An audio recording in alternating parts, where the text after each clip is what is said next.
Here we go.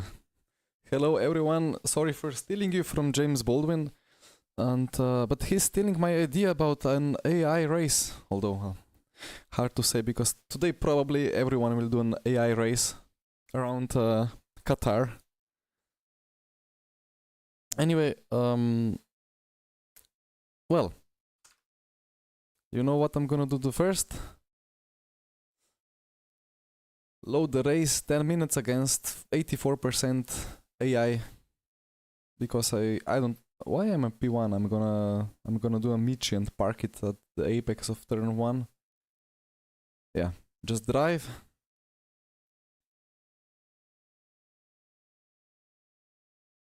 What's the system here? Ah, there we go. So V10, right? Let's start with V10. V10 is always beautiful. Best engine, best sounds.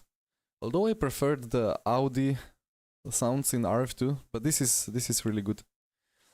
Right. Well, thank you, Joao. Well, it was VC P2, but I mean VC win, but Le Mans P2 yesterday was a crazy race to symbolically end rF2 career. P2 with 20-second margin to the leader after 24 hours. Insane.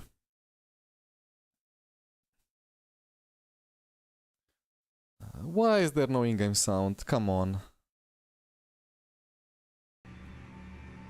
Now we hear the V10, right? I apologize.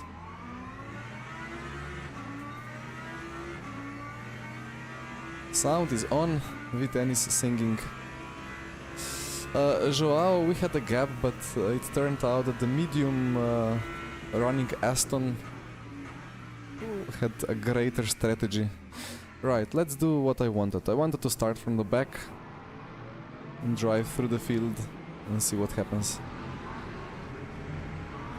There we go. My first race experience at Qatar. I don't really know the track. I have the track map on, not to get lost. But I have a little bit of a battle plan on the stream overlay, kind of. So I did watch James Baldwin, and I cannot help but use a little bit of his thoughts here. Basically, he was understeering like crazy with the Lambo, and then he basically died in every corner with the Lexus, which is strange, but I think I know what's the issue. Basically, yeah, it's a new era. I think I wanted to name this stream as LMU just went from R factor 2.5 to R factor 2.9. Obviously it's gonna be R factor 3 when it's full release V1.0, but for now it's still early access. These AI are slow.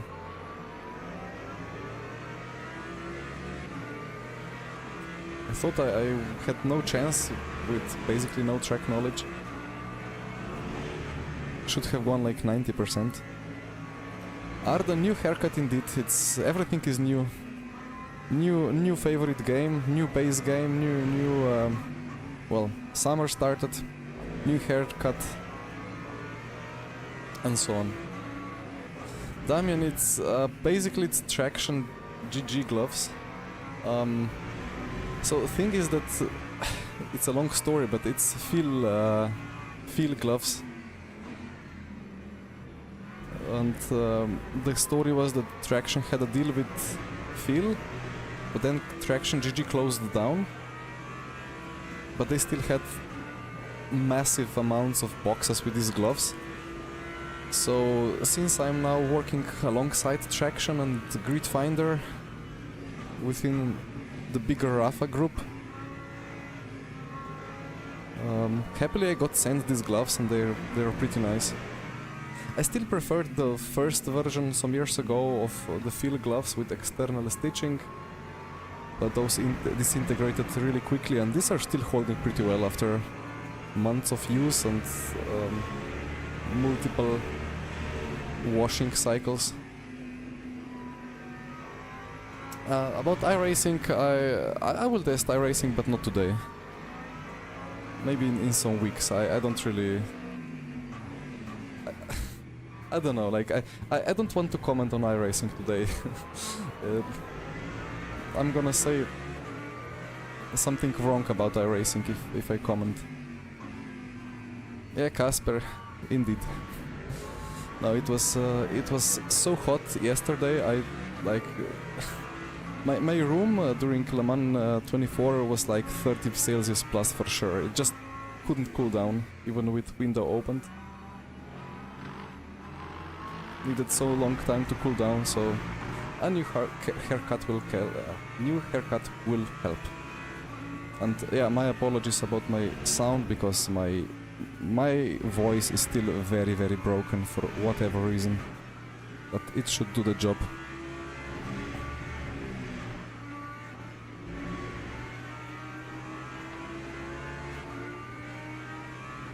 This ambience with the sunset at Qatar is really good. Like, this track in the middle of the day is so boring and bland, and then arguably in the middle of the night it's not too great either, but in these nice conditions it just becomes alive.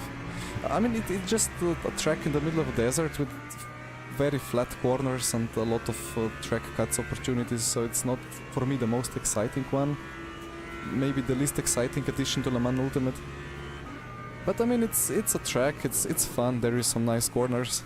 I think it's gonna be great for building setups, because it's so smooth and you can really optimize the aero.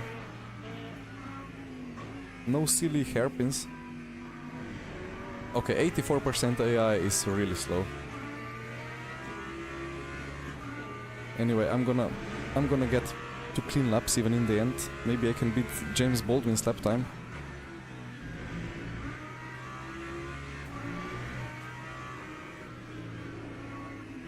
I will not beat that lap time if I forget to look at the track map. Yeah, I will... I think this track is really difficult to learn. And I will take quite a while to learn it, because the corners are kind of similar, and then these curbs are so wide and so usable, and then you just don't know what line to take.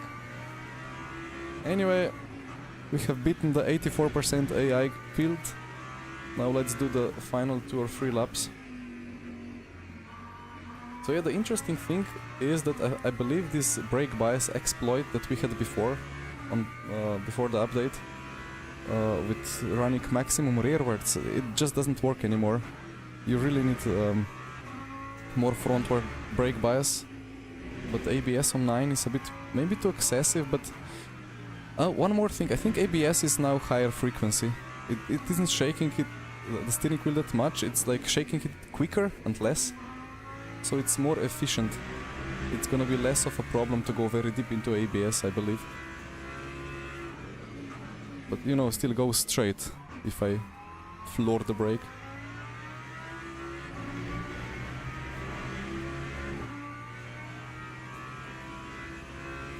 Yeah, about Lexus. So basically, I watched James Baldwin before, really struggling with it. So there is a thing about the Lexus.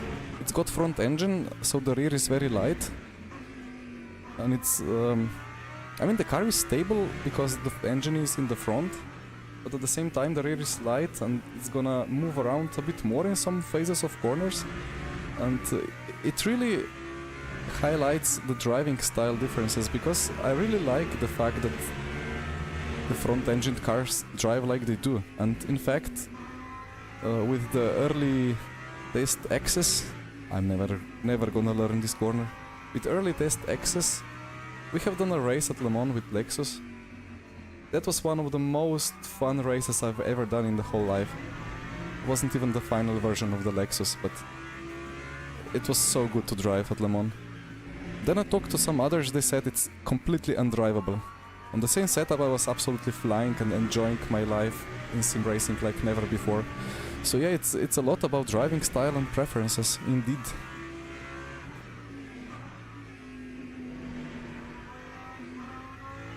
I don't remember if James said he prefers BMW or McLaren in real life.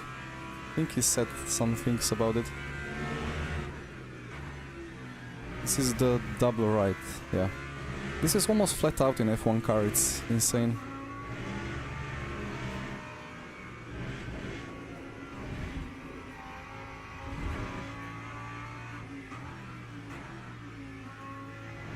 Yeah, I guess Lexus could be even kind of a copy-paste of Aston to some extent, I don't know. I don't know how they do the physics. Obviously there is no unlimited real-life data to fully build every car component by component in the sim. But alright. MotoGP are faster than GT3. Yeah, and this is LM GT3, which is even slower.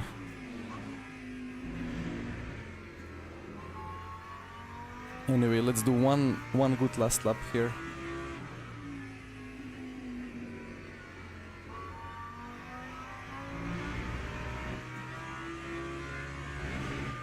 This 50-50 brake bias now feels decent.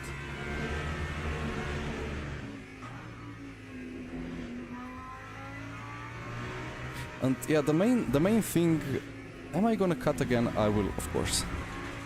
The main thing of the whole update for me isn't Audi. I would love an Audi. It isn't the Lambo, nor Lexus, nor Qatar, nor all the goodies that are coming. Like, it's really important to have the best ever online team management system and liveries and driver swaps. That's just, the game would not survive without those. But to me, always the most important thing in any sim is the tires. And I will compare a little bit of Motech. Yeah, you guys will see. Let me just make this corner now, so it's right, it's another right. That's kind of fast, and then there is slower right. There we go.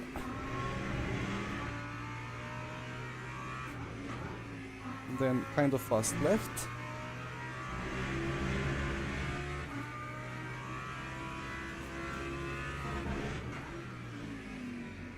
No, it's so tricky to watch F1 and learn the track from F1, and then you join it with GT3 and it's like you're driving a completely different circuit.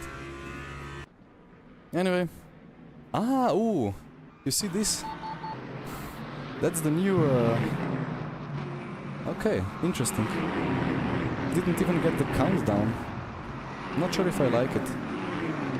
Maybe it's just the fast race kind of experience. Right. Leave event. Next, we will do a little bit of a comparison. So basically, I have the data from Ferrari LMGT3 fixed race in the online championship. We drove that. Well, I mean, I don't have the data from the actual race. I did a couple of laps on the current public pre-update tire. And I just thought I should do exactly the same thing. Do a couple of laps.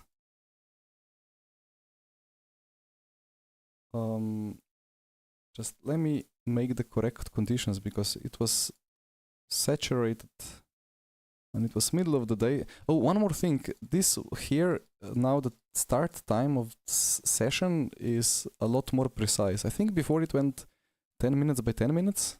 Now it goes... I believe it goes more precisely. Anyway. Sunny weather. Let's see. Yeah, my apologize for all the missed comments. It's gonna be very difficult to follow all of them today.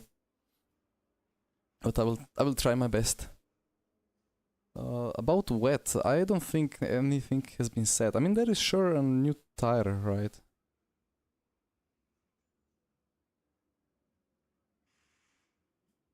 So anyway, I will just take the fixed setup. Yeah, one thing here is that the cambers are not minimum now. Before they were always kind of on a minimum, although they are not far from minimum.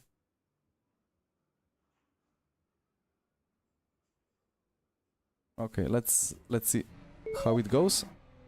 And then we compare the data from before the update. So yeah, the problem before was that the cars felt, especially at Fuji, it was pretty difficult in Sector 3 because the cars felt like the front is very lazy and light, and the weight transfer always kind of went to the rear, and then the rear was kind of sliding a bit and still creating most of the rotation while kind of being stable but not really stable. Oh yes, the classic. And I think now on cold tires it takes longer to hit the cold tires up, and it's a bit trickier to do it. Like, I think the rear also yeah, you see, that's how it should be. Before on cold tires it was like as if the rear was screwed into the ground and then the front was just 1 kilometer in the air, just understeer everywhere. Now on cold tires, it's still understeers, you know, but you can easily have a big rear snap. Stream is overexposed, of course. I can easily fix. Basically my stream is done for the night conditions of Le Mans and Qatar, and now it's all beautiful and realistic. Right, so the only difference here is that we drove... yeah, I should have loaded Fuji Classic, because we drove Fuji Classic layout without the chicane, but I mean, I'm just gonna compare the slip angles anyway in Motech.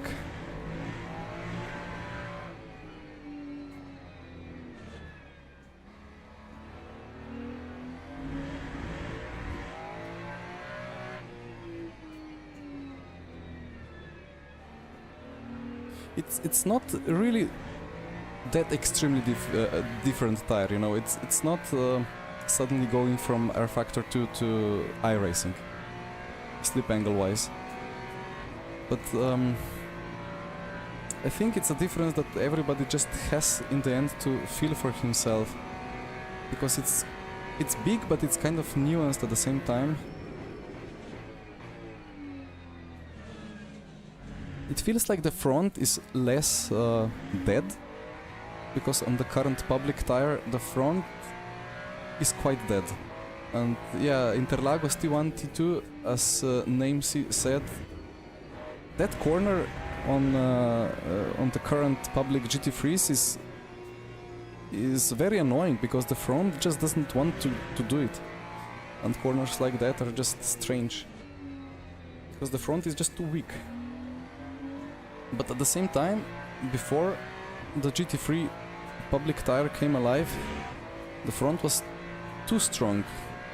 And then the real-life drivers that work with Studio 397 complained that it's not realistic. But I think this is now perfect balance for the front.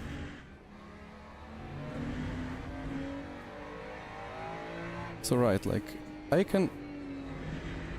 You know, like... maybe you see, like, when I watch onboards I can see the balance without needing for the driver to explain it to me, but I know that it's not easy to see it. But did you see a little bit of rear rotation now, right? It is still possible to rotate by the rear, and the rear will not kill you. But at the same time, the slip angles are much more contained.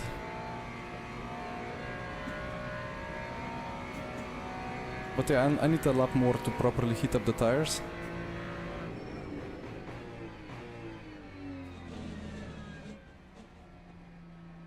Okay, let me fix a little bit of, I don't know, let's say brake bias 49, maybe a bit less ABS as well. Let's put it to balanced, see what happens.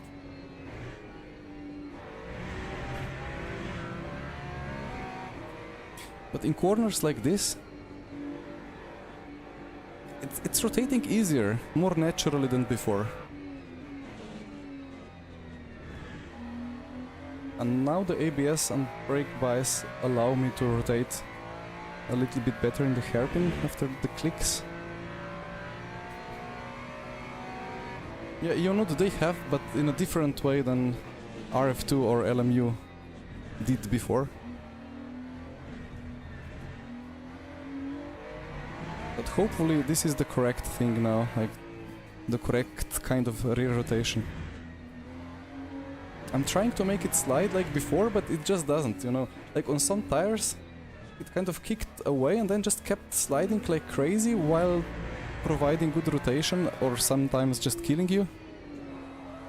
Yeah, you see now, like I try to go to that threshold where you would normally balance out the GTs, but now at that threshold it was just instant death because the slip angle reached the extreme value after which it goes.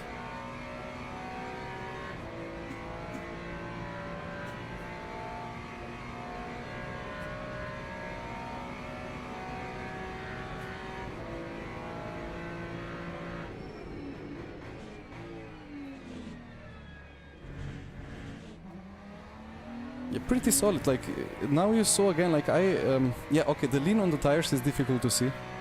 But I kind of rotated with the rear into the turn 1 a bit, and then the car kind of stabilized and I made the apex and column exit. Yeah, you can hear the lean here. It's still a Ferrari, it's still got engine in the back.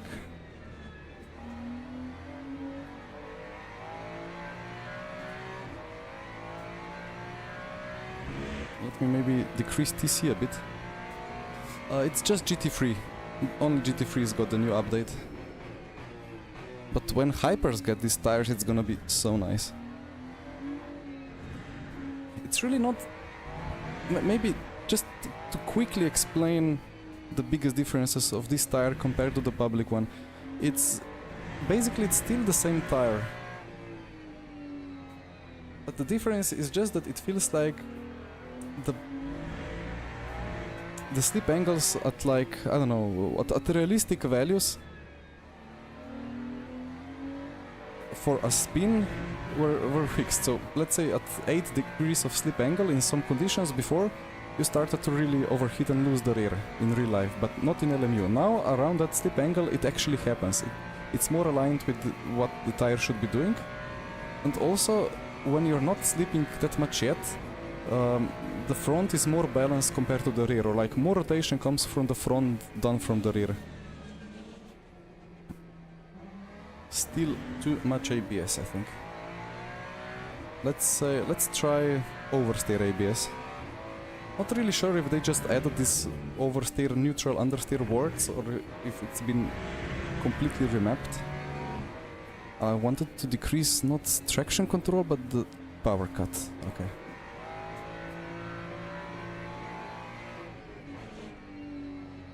And yeah, we will need more TC for sure.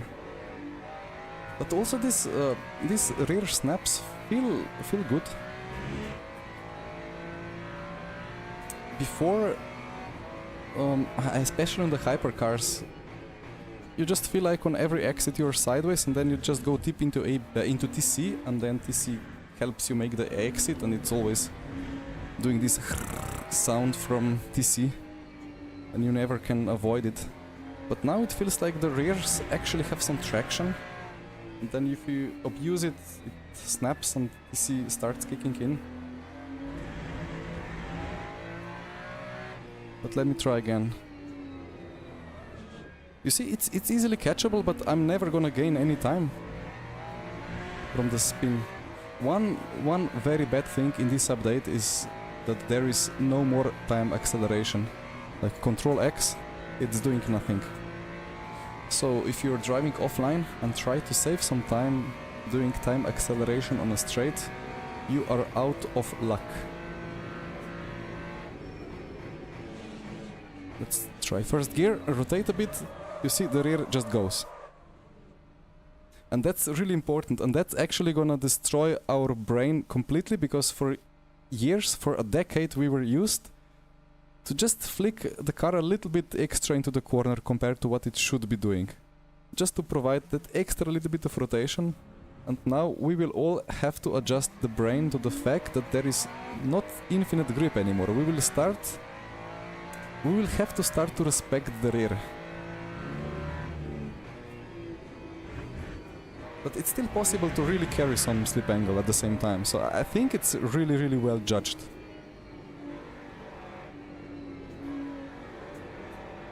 Okay, well, let me... maybe do I need... no, I don't need the keyboard. Beep, beep, beep. Let me load the... I didn't really do a good lap, and we are comparing the lap without the chicane and the lap with the chicane. But basically... see the slip angles, like... let me... is this even gonna work? Maybe for first half the lap without the chicane. It's not that much different, you know? But let's say here, so, not sure how well it's visible, but white, so here we have rear slip angle, this is the front slip angle. And the white is the old one, the current public tire that is getting removed tomorrow for everyone. It's not really that much different, but you see things like turn 1. Here on the exit, on the old tire, you were always a bit pushing a bit more sideways with the rear, still providing the same acceleration. Now it's not really possible. I mean, I would need to do many more fast esports laps to properly convince you, but this is how it feels. And then as you go into the high speed corner, it's really, again, before it wasn't that bad. It was just that the balance of the car felt a bit weird. Like here, white on white, I had to lean more on the tire on the entry, because it just feels like it's dead. But now it's already starting to like grip a bit faster. And yeah, those spikes were curbs, yeah, indeed.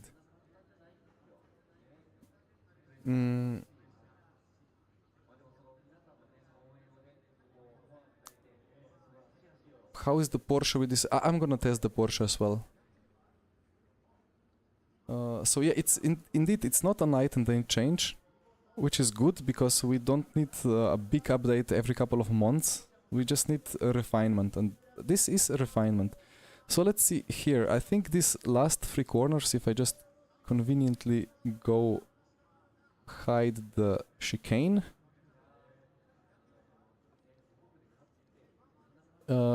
With the white. Okay, maybe let's sync it by... Wait, the cars are not synced, so let me just do this magic and sync the car to the same spot. Like this. You see in these corners how less of a slip angle hassle it is on the new tires. Again, the colored is the new tire. On the front I have to turn less to make the front do something. And then the rear is just obeying more. It's like exit of the penultimate corner at Fuji is such a nightmare. I mean entry as well. Just the whole corner is such a nightmare. Or has been. But now the slip angle kind of like the rear tire just sticks. You see like this is 2 degrees, 4 degrees, peaks at 4.2. And it wasn't like, I wasn't just under driving, I was just going for it. And then for the rear you see like 1, 2, 3 kind of sawing on the steering wheel or 3 micro corrections. But all of them were below 5 degrees. It never goes out of control. And then maybe I can find... Right, yeah, you see this. Into turn 1 on the rear. The slip angle goes a bit high. I think I downshifted to first around... I think here I downshifted to first because the throttle position at the bottom, it's basically invisible almost on stream, happens. So first gear and then the rotation begins. The rear weight transfer is too quick. Then the curve kind of thinks of flattening, but because it's going too sideways, it just... and the rear just goes away.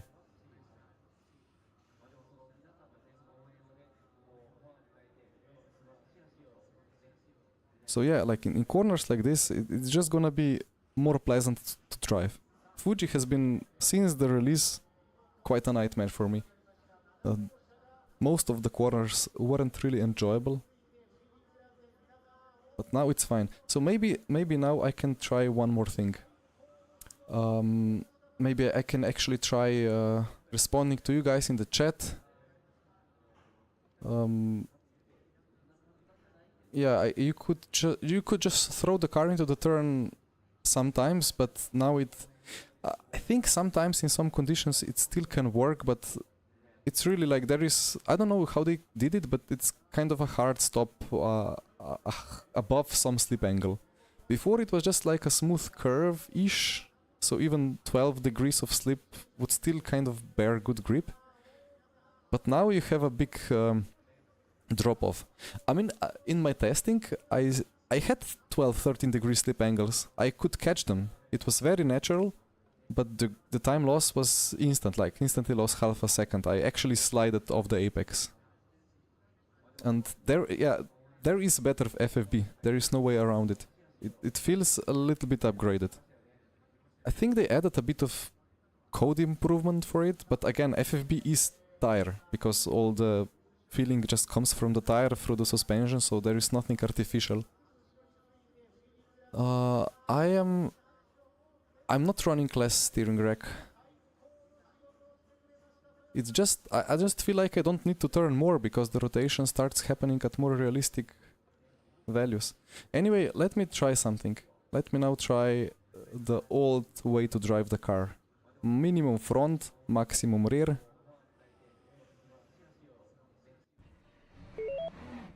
That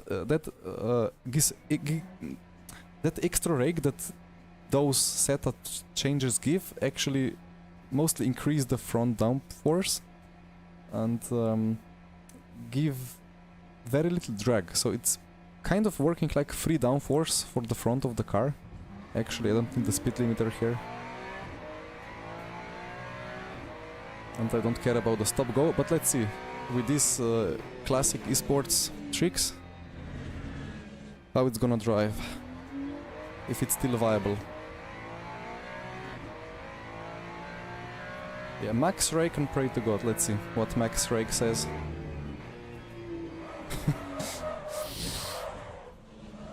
I had a little bit of snap before as well on cold tire, so...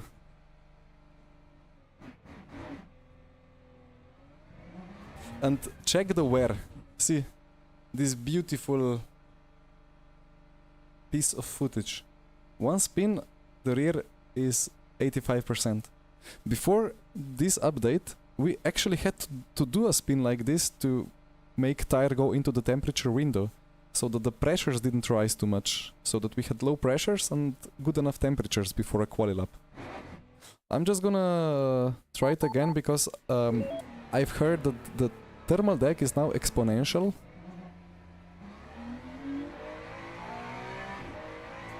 So like in such a way that like if you have big spins with really high temperatures momentarily, those very high temperatures are way worse than if you just are running 100. Like if you're having a spin with 150 Celsius surface temp, or if you're driving at 110 for prolonged time, those 110 is not that bad, but the 150 is really bad. A bit twitchy, but alright. I didn't change the tires. Copy. There is... yeah, you have to manually take the new tires now. Beware of that. I'm gonna try TC for the science as well. I have to spin again. No, I am... well, let's see. I will try not to spin again, but I think I will spin again.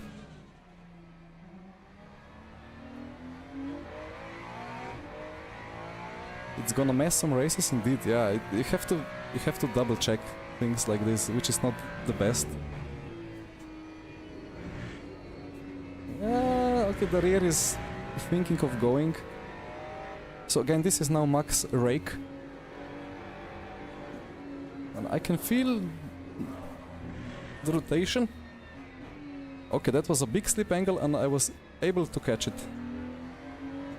But I'm never gonna gain lap time by doing that.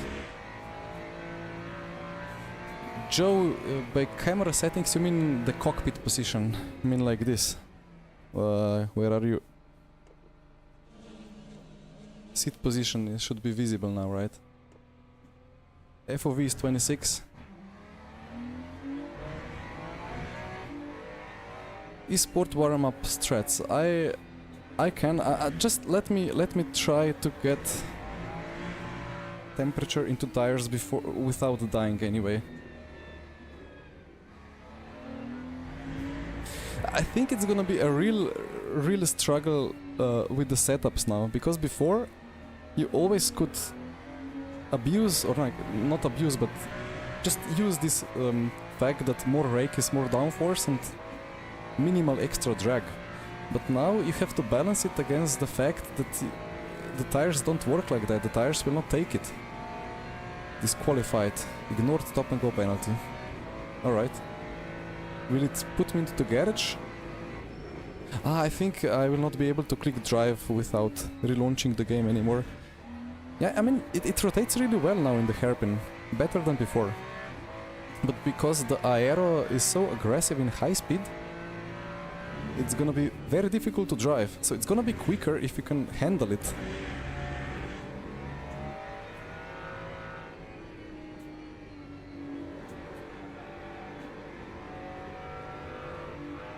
But it's it's twitchy. And yeah, the rear tire is just not eating up these extra snaps.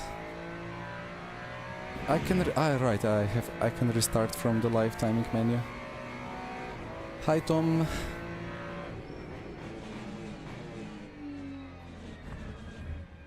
But okay, let's see what happens if I now want to have 80-degree surface temp and I will do the esports hacks. That's a lot more understeer than I experienced before.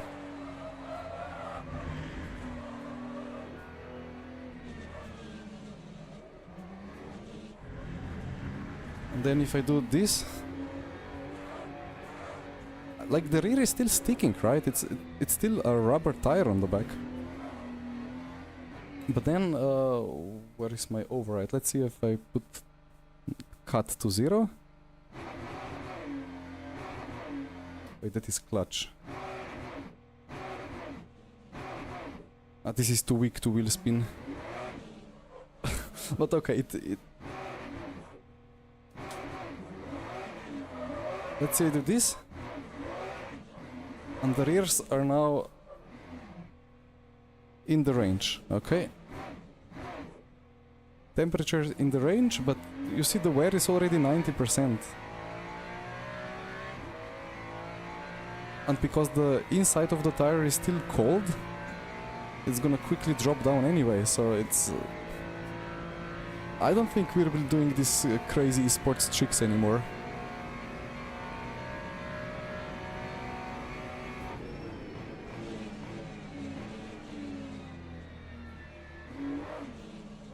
Okay, TC was off. TC cut was off now. But I mean, that snap really explained also one thing. Before, you could run the GT3s like the Ferrari and some others without TC, no problem. It was a bit of a issue on the exit sometimes, but you could easily manage it. Now you get a snap really quickly and aggressively. And yeah, no, there is no way to drive this car anymore. Before, with 85 or like even 70 on front temps and good temperatures on the rear in the window, you would get a bit of understeer because the rear was having the optimal grip, the front not. Now we have to be much more careful about it. Actually, let me quickly check the lift and coast, or the clutch and coast. So second gear, nothing. First gear, nothing. First gear, below 60. Yeah, below 60 it works in first gear. What if I coast from 70?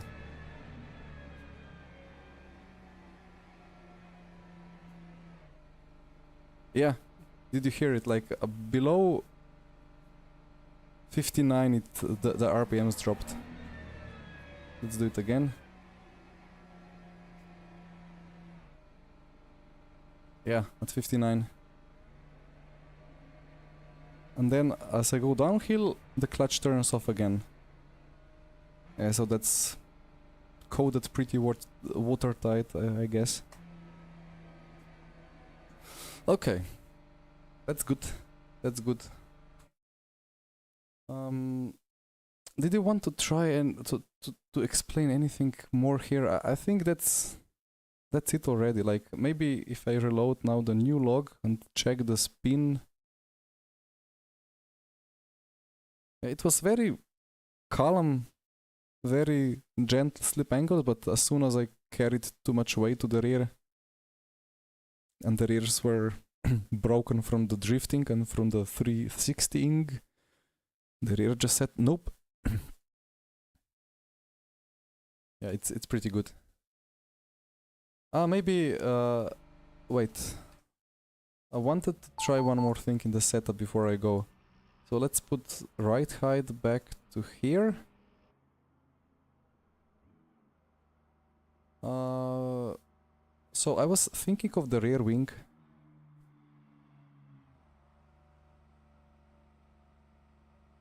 Yeah, so rear wing goes to... It's not really... No, I'm gonna check the rear wing at the next one anyway. So, having done the Ferrari comparison and seeing that the slip angles are more inside the correct window and everything like that, let's try to compare the McLaren. Castrict, not yet. This is only on GT3s now. Right, so this weekend we had Air Factor 2 24 hours of Le Mans and we drove the McLaren. And why not, with all the muscle memory that I have, just take Le Mans again, maybe a bit colder temps.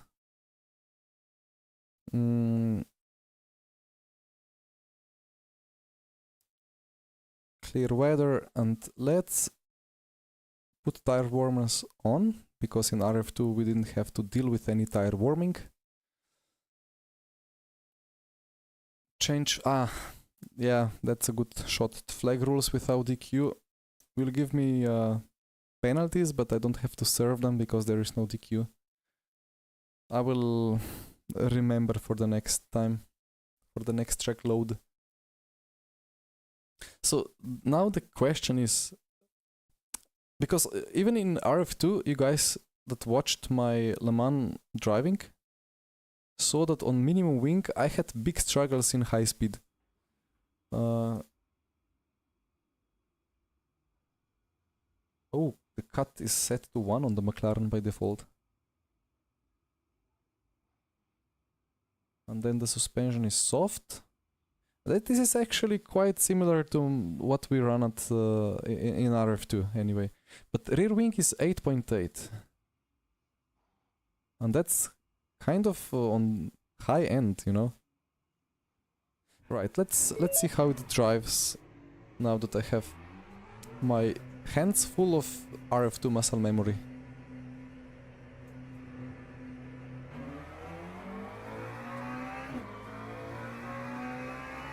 Oh, it's revving a lot higher.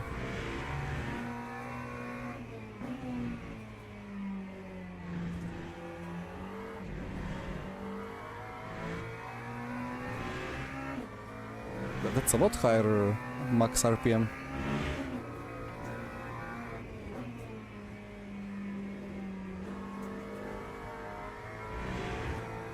It's funny because it's still basically the same car, right? It just drives so differently compared to what it does in rF2. In rF2, you can really feel this, like you're working through the whole range of slip angles. And here, was it? Oh, there are just 2 motor maps. But here, you go into the corner and can feel that the car is like sticking to the ground. It's not just moving all around the 15 degrees of slip angle.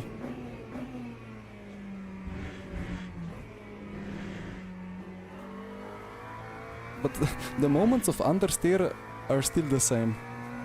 It's quite funny. Like exit of chicane, you go on throttle, it just wants to go straight, and that was exactly the same in rF2. Okay, it's not exactly the same car, yes, it is the EVA version, but they probably didn't just start from scratch, like probably they took the default rF2 car and built on top of it, right? Still taking the curves pretty well. Ah, and this track limit, yeah, track limits are a lot stricter in Le Mans Ultimate compared to rFactor 2. It is understeery, but at the same time it's also rotating more naturally.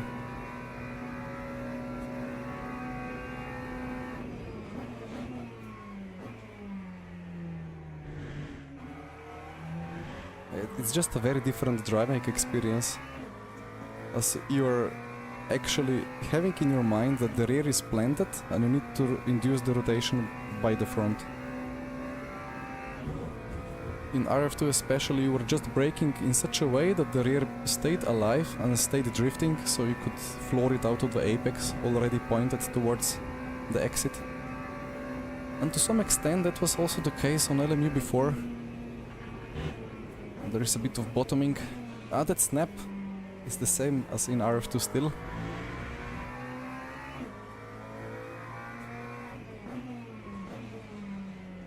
Rotates well into the low speed.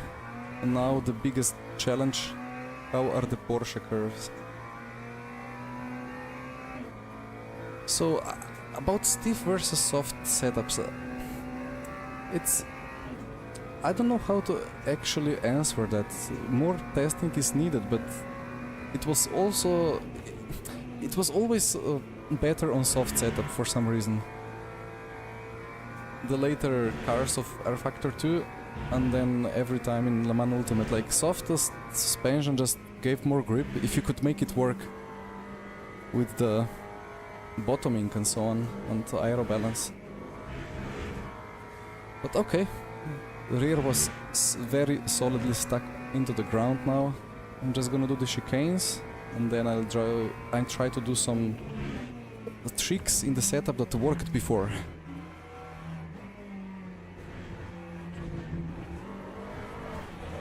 And yeah, the rear was a bit like wobbly off the curb, and the rear tires just said, nope, this is not rFactor 2.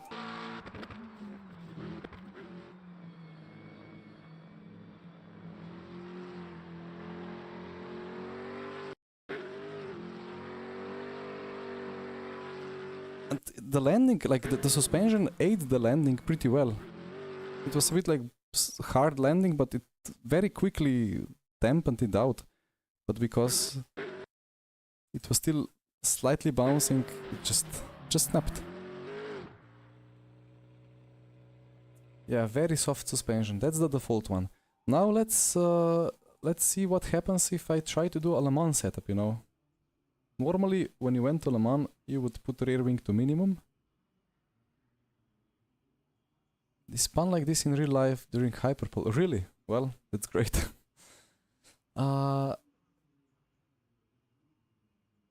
Soft setup make the car unresponsive. I mean, the issue with the default setups is not that it's soft, but that the rake is quite low and the wing is quite high. The range on ARB is, I believe, the same as in rFactor 2. So let's just try what we had in rF2. Stiffest front and very soft rear. Maybe take a bit of toe. Hard slow rebound, interesting. We tried that in rFactor 2 and it didn't work here.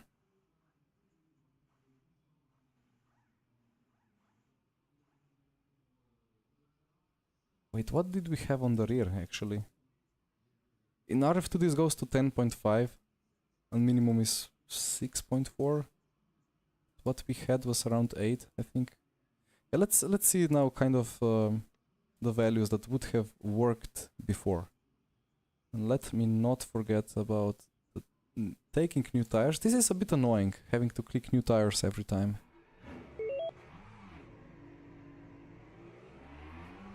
The ARB is really like a good tool to adjust for way too understeery or oversteery aero. But yeah, indeed, yeah, I think the detached ARB should not be even possible to set up. They should remove the option. But yeah, it was often like that. Detached to 1 was bigger change than 1 to max. Right, so can we make now the Le Mans low drag setup work here?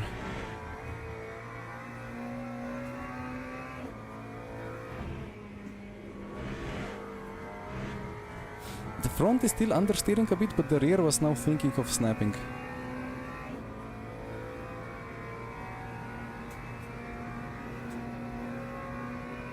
Yeah, the pressures are the lowest allowed. Like in real life, they normally do it like that as well, right? They limit the minimum pressure that one is allowed to run, because they could go, if they could go lower, they would go, but then it's unsafe for the tire construction.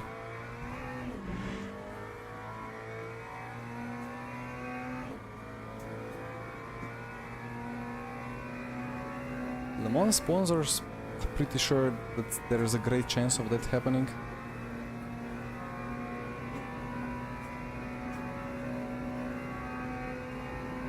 Gordon Murray don't have ARB. I mean, yeah, to be honest, I'm not really well educated in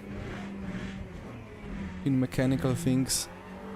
I know that it's like cars don't really run necessarily like normal springs, or like we have spring rates here, but it doesn't mean like F1 cars doesn't have springs, or like they have some different systems. But in rF2 there's always called spring rate.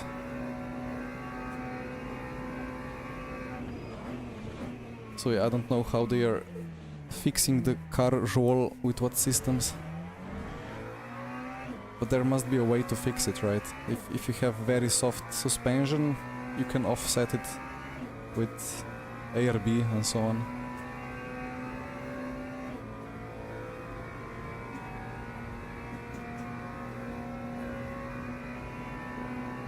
Yeah, Anthony, that's my worst nightmare, having an understeery car that snaps on the exit.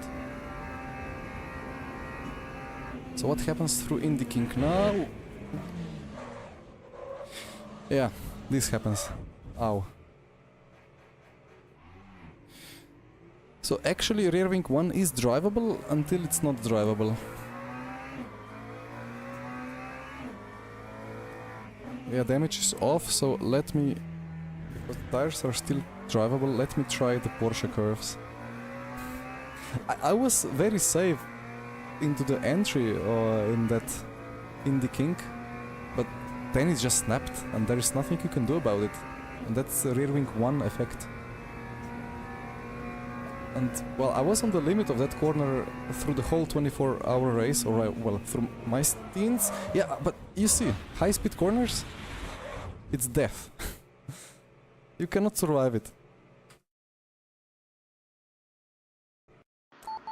In rF2 you could, because it snapped like this, but the snap was very slow and the grip loss was barely any. So you could just go like a bit this, like turn right,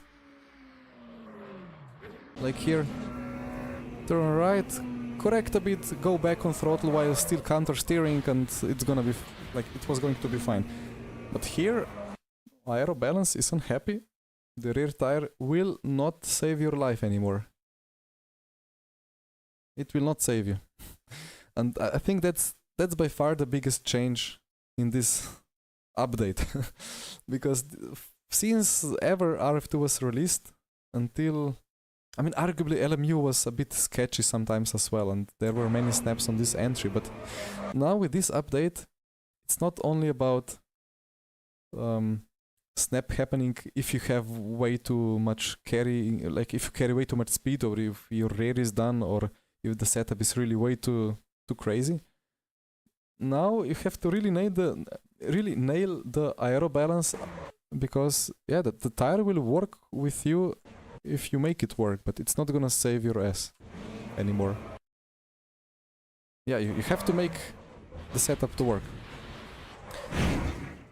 And I believe it's gonna be a real issue making a Le Mans setup with minimum drag that's gonna be drivable. Maybe on some cars it's possible. On some cars it's not possible. So maybe, I don't know, let's maybe try now. What was the default? 7.3 was the default. Let's try the default ride height. And see if that does something. Maybe even stiffen the springs a bit. How far they go to 6. Let's take 3 and 2. For a bit more height control. Detach anti-roll. I'm gonna detach the ARB just for you. Okay. While we are on it, let's as well keep the rear softest. And see if it's still survivable. Tires.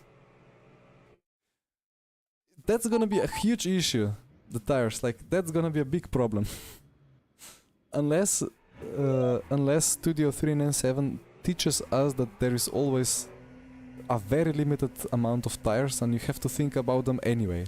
Maybe if events every time only have one set and then you cannot change anyway, or maybe they have 2 sets and then you're already thinking of that in practice session and in quali session. And then, since you're thinking of that already, you're not gonna mess up the race.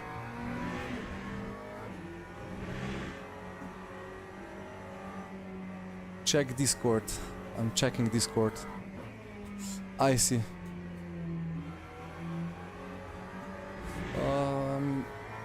I've thought of tasting the Porsche at Coda, because I want to see how it behaves in the hairpins.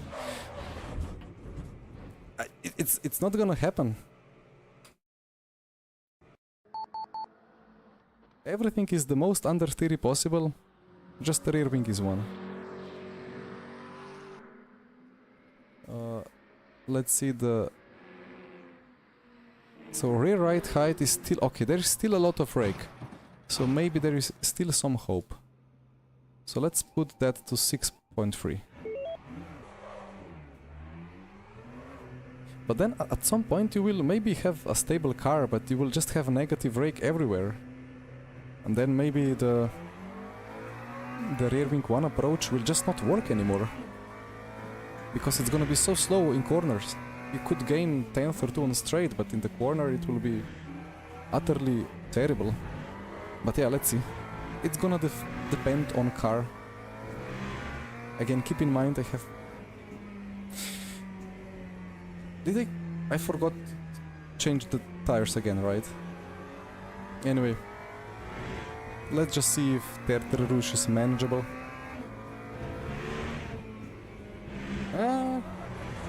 Yeah.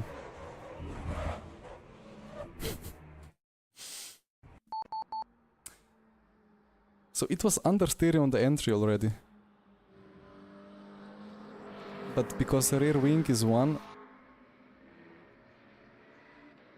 it just didn't want it.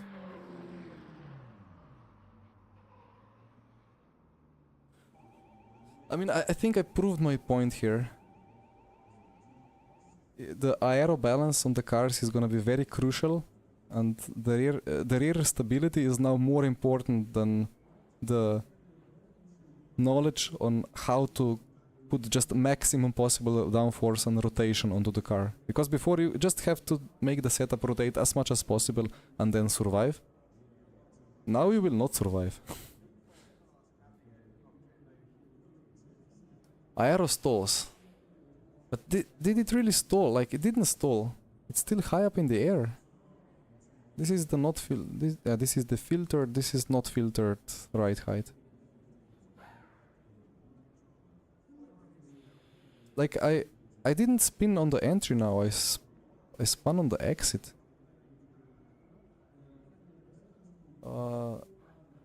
let's then put more damping. Maybe decrease the rear height further. Maybe have stiffest front spring, stiff rear as well. Nifta, welcome. So the tire patch doesn't make it undrivable. It makes it a lot more realistic to set up. I mean, I'm not gonna leak my Peugeot Hypercar setup, but that if you look at the setup there, you like it shouldn't. You should spin in turn 1, but it's still understeering, just because how the current public tire allows for crazy abuse on the rear axle. But now, yeah, the setups are gonna be completely different and way more realistic.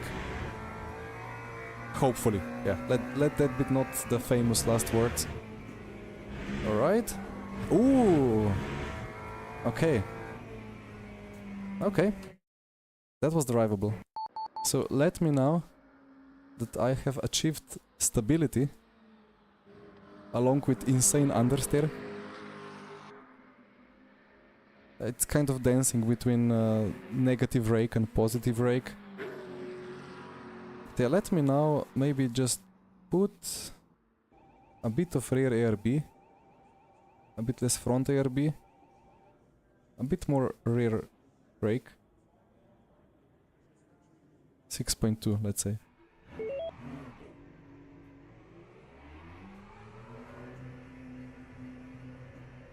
Dennis, why do I have minimum front height, no packer tender? So I have, yeah, shouldn't have ignored your message before, but I missed it.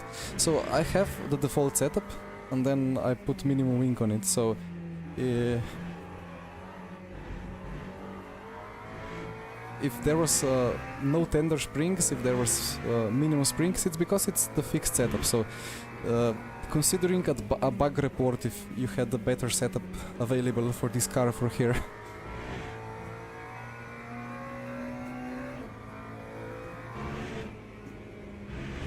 Okay, it's drivable.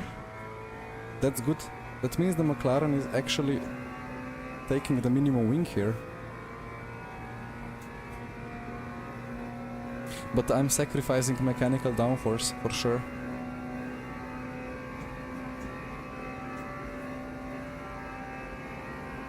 Yeah, the speed is much higher now on the straight. Tires. I cannot believe it. That's How many times I'm gonna forget the tires today? Yeah, let's see Indianapolis and let's see Porsche curves, and then I'm happy.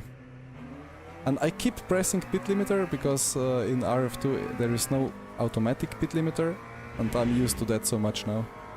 But LMU has it either on automatic or manual if you turn it off.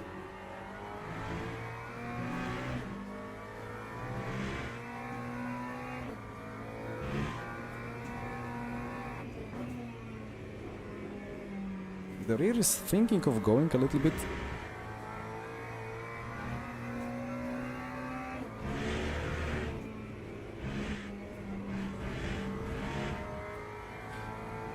I mean, it's a classic low downforce setup now. So you turn in, you can feel the front start to give up, understeer happens, and then the rear starts also like slowly oscillating towards oversteer, into a four-wheel drift even.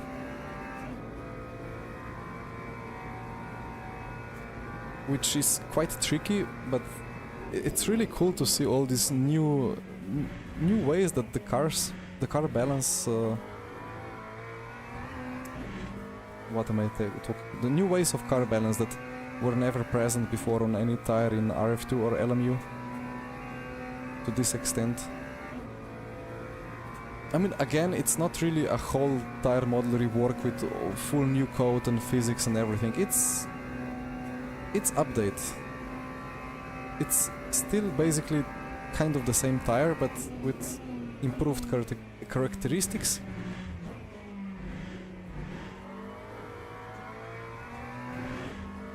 So it still feels like Le Mans Ultimate, but it's just better and more realistic.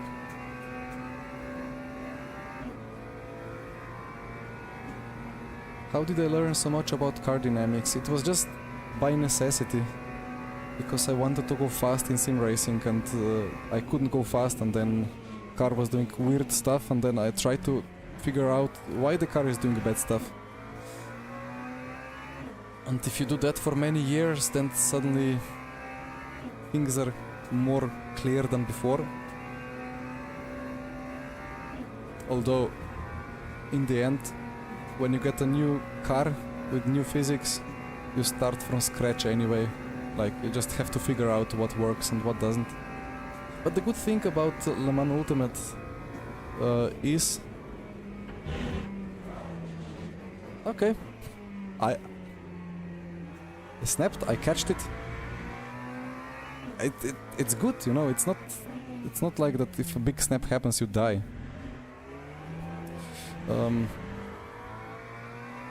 But yeah, what I wanted to say, Le Mans Ultimate is great because good portion of setup actually makes physical sense. Like, it's not all about just clicking through the range and finding whatever value provides the best lap time. A lot of it is actually making very good sense if you check telemetry.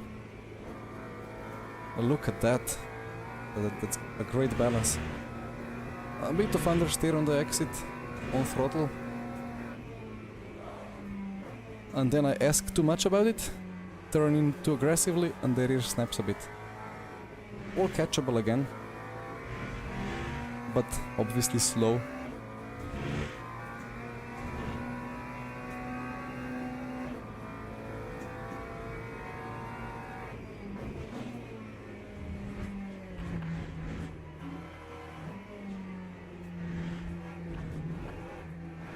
Okay, I mean, yeah, it's a car.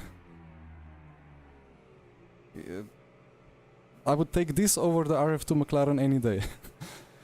Let me quickly check Motech again.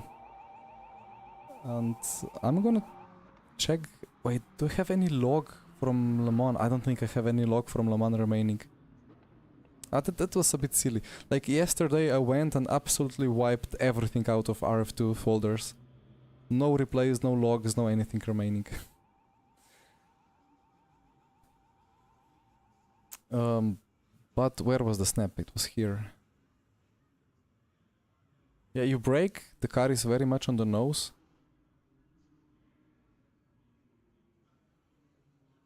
So let me... one day I will have maybe a bit more clearer Motech log. But you see, I turn, the rear slip angle goes to 9.64. That's a big slip. And the speed is 230 at that point. But it's catchable.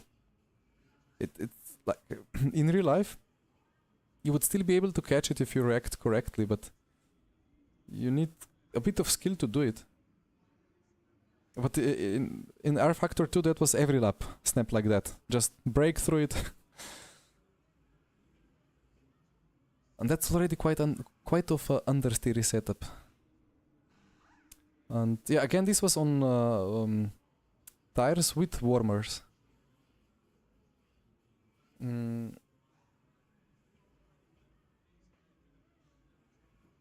Simucube settings. Yeah, I mean, as I try to enjoy this beautiful... Where are you, LMU? No, that's not it. This is it. Beautiful Motech log. Let me quickly open the settings here.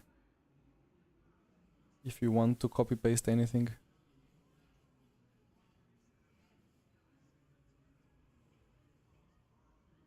But yeah, it's a rubber tire, you know. It's squishy, it grips, it jumps around, it recatches the grip. And yeah, that's I mean, quite a funny comment about iRacing having more grip and being more catchable and drivable, and Le Mans Ultimate having more difficult tire. But I mean, in the end, I think the way iRacing drives will always be that the thermal part of the tire is still the limiting factor, and not as much the actual slip angle. That's how it feels. So just King. So basically, again, before the update, a moment like that wasn't really a big deal. And you had in the setup, what you would do before would have maximum rake, you would have minimum rear wing, you would have softest front, maybe add a bit of packer to avoid scraping the ground. Yeah, you typically wouldn't go softest front and then stiff on the rear spring, right? But it would have a... It would be very... Like even this would be quite low. It would be very oversteer setup. That shouldn't be really drivable. And you would have a moment like that and it would be like no drama at all. But now you try hard to make a stable setup. And it still has moment like that. Just that with that moment you lose lap time. Yeah, I mean probably I'm repeating myself at this point. Don't you have your old setups in game? Old setups will not work. Maybe on Mustang because it's so solid to some extent, but no, you will have to rework the setups.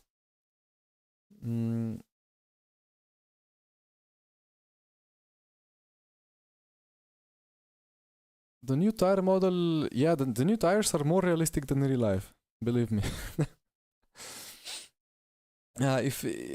If and when I get the chance to drive real life, my number one priority is figuring out what's the most realistic sim experience that correlates the most. No, the default setups are not broken. The default setups are, well, I mean, according to the comment from Dennis Jordan before, maybe there is something broken on the way that the default setup loaded now at Le Mans for the McLaren. Hypercar tires remain the same for now.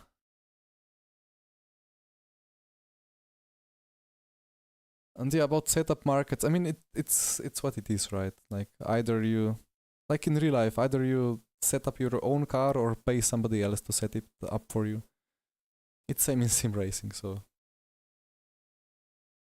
So next, I want to give the Porsche a proper chance, because before it was absolutely undrivable to me.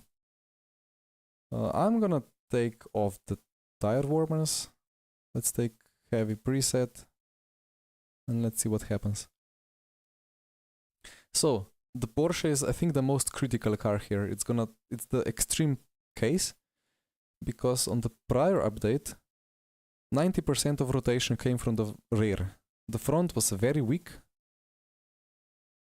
and you always had to just point the car a little bit and then dance with the brake and the throttle to make it rotate.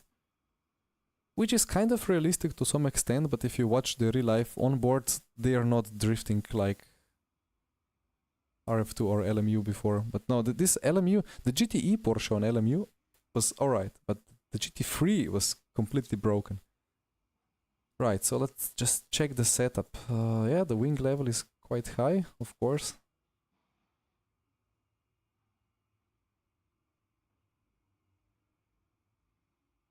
Okay, well.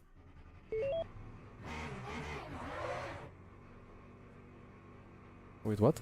Did I load the correct track? I did not. I thought I clicked... Did I click Le Mans? I thought I clicked Circuit of the Americas. This is still resetting back to light. I hope that one day they fix this stuff and the last taken settings for the weather and the rubber persist. I clicked Le Mans copy. Well, better to have bug in the brain than bug in the game. So I assume the setup is... Yeah, setup is different here, right? Yeah, it's a bit different. This is max wing. So according to LMU devs, Le Mans with 9.3, or was it 8.3? I think it was 9.3. Porsche is drivable with at least 9.3 rear wing. You cannot go lower than that, which is interesting.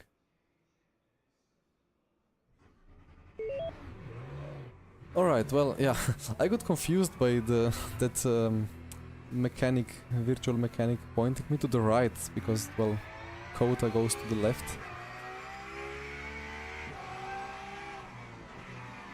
Finally driving the correct car for my steering wheel, like the physical one.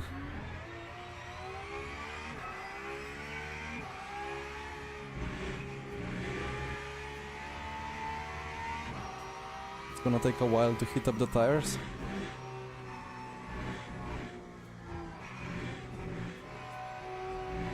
The front feels really weak now that it's cold, like very light.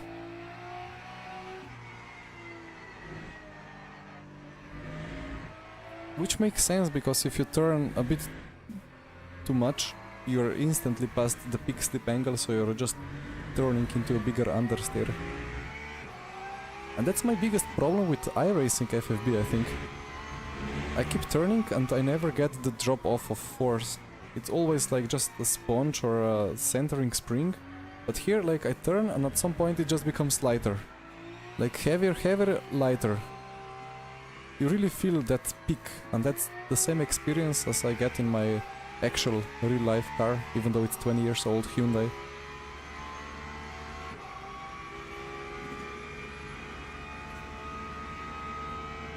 Yeah, my apologies, Jonut. Like, there are McLaren wheel rims available, but... Okay, too much ABS. But that ABS is a lot nicer to drive than before, indeed. As I said at the start of the stream, I think the frequency of ABS was increased. I'm gonna just start with the brake bias, to be honest. So it's cutting the brakes faster than before, meaning the lockups between the ABS cuts are less extreme.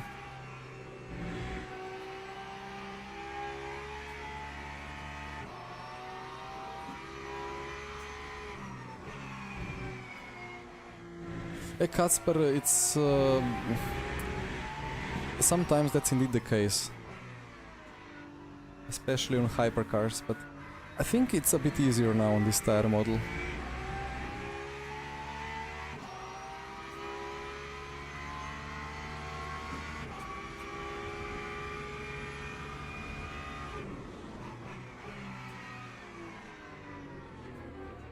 Okay.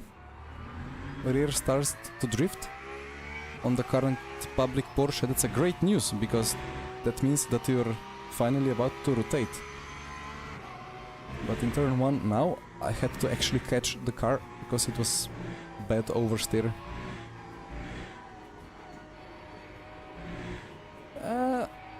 You know what? I'm actually rotating the car with the front axle. A bit with the rear, but as soon as the rear rotation becomes too big, it was instant 4-wheel drift snap.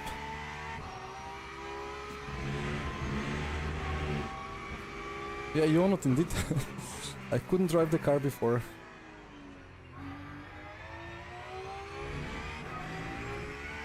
Yeah, TC is too high. It's 777 on all cars, but I think... Actually McLaren was less, right?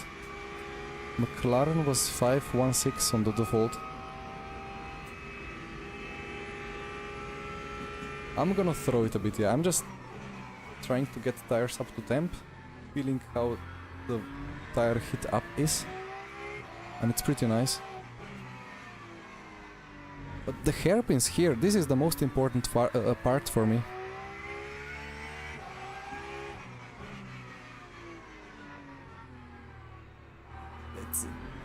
It's great. Because before you just had to lose the rear on brakes and power out of the apex. Now you have to take it in a realistic way.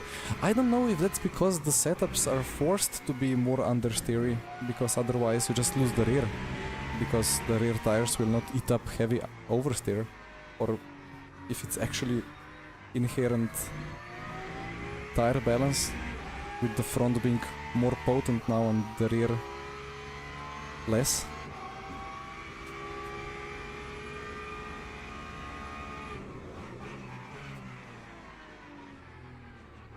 Yeah, like on the brakes, how to even put this into words? You can feel the kind of oversteer that's going to happen somehow. And sometimes it's the oversteer that makes you think, yes, rotation, good. But now it's kind of, uh-oh, rear is gonna snap. And I will be not able to catch it. But yeah, like this is kind of the rotation that I see on real life onboards of Porsche cars. They go on brakes, the rear kind of rotates happily because it's a Porsche, but it doesn't go crazy.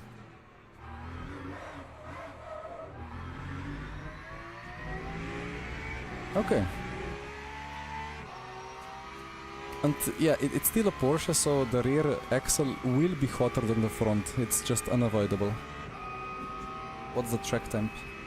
50 Celsius. Wait. I mean, I have it on my wheel as well, but... Is the heat up a bit slow? I would imagine with 50 Celsius that at this point the tires would be already melting. I wasn't really pushing it that hard anyway, but...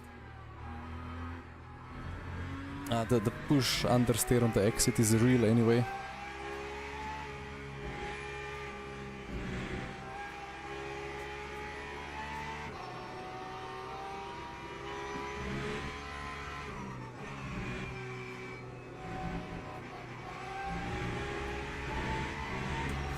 Hi Robin, yeah, it is a substantial difference.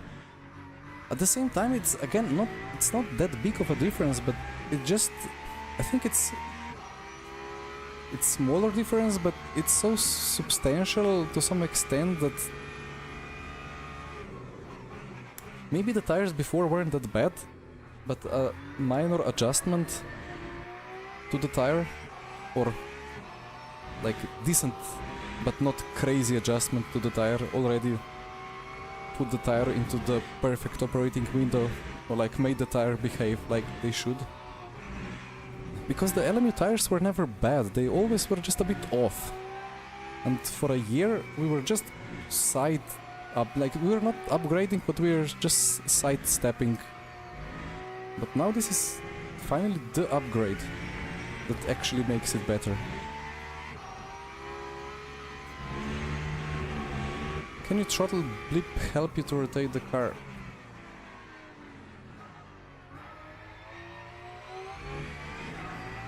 I mean, I feel like on the brakes, I just have to brake correctly, and I feel like the rotation comes on the brake easily, and I just need to modulate the brake input to get the rotation done. And then I just pick up the throttle and the corner is done. But like, I mean, it was similar before, but before you had to feel the brakes in such a way that you persuaded the rear to lose the balance. This spinning of the rear on the exit is still the same as I had it on the GTE Porsche. I'm just not a Porsche driver.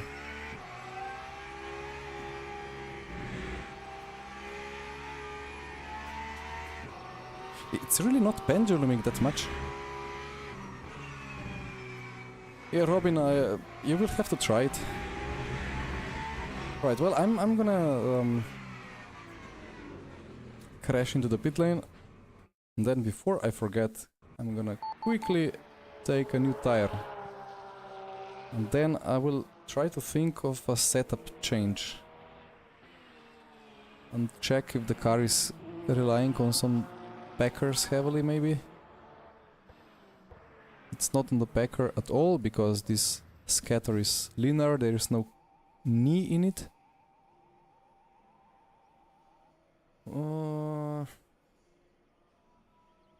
Yeah, how to make the car rotate better on the exits? That's always the great question.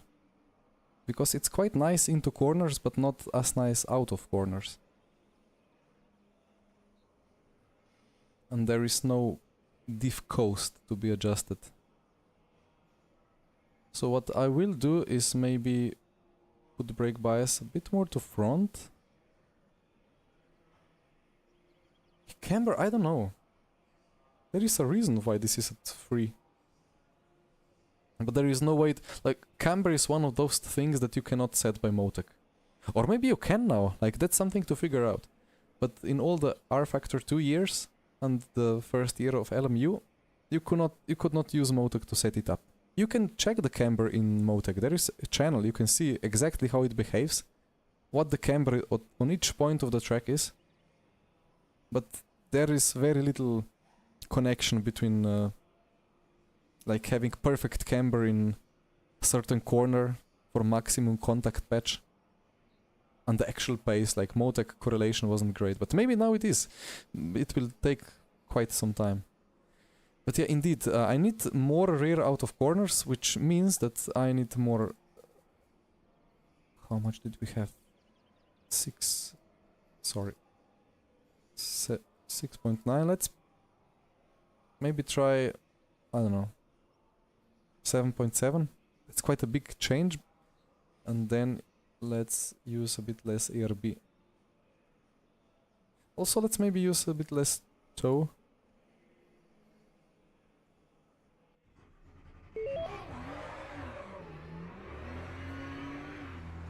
So now it means that I have still more rake out of corner. Shouldn't be that understeery. And the extra oversteer on the entry will be offset by the brake bias and by softer ARB. Yeah, Robin, I check Motech and it's not hitting it. Yeah, you own it indeed. Some cars have more towards min, some cars have, like Porsche has more towards max.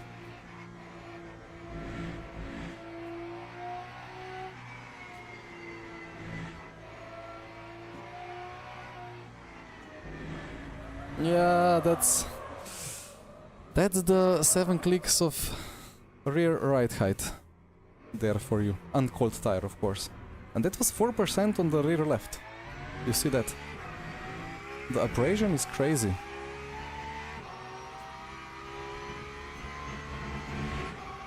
Yeah, Robin, I mean, I wanted more exit rotation. Actually, maybe I want more TC, because all my exit spins were very early.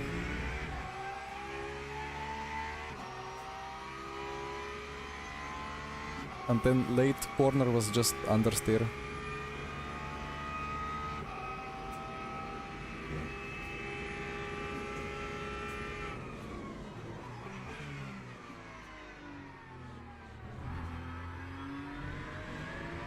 It's just a Porsche thing anyway. Like, you have to brake deeper into the corner. And then not to demand too much of front grip on the exit.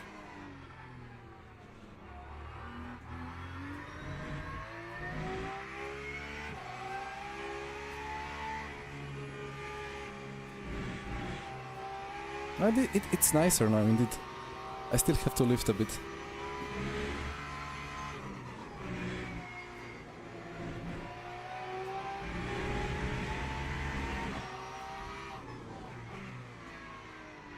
But yeah, the feeling that I get is that the aero balance is very crucial now to get into the correct operating window. Otherwise, the cars will be difficult to drive. And that will affect the setups a lot. And again, many times before, yeah, you see this, like it's the greatest snap for the old tires. You would get really great rotation and great exit. Now we have to catch it. It's brilliant.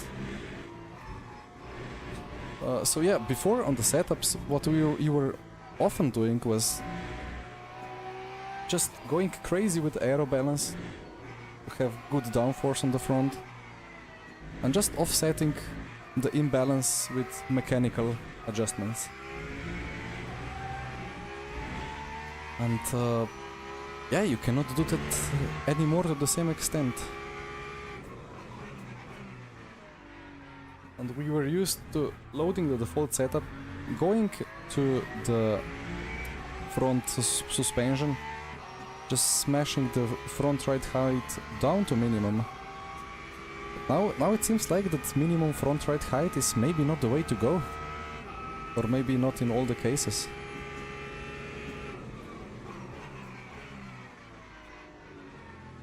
But this is such a joy to drive compared to what it was before, the Porsche.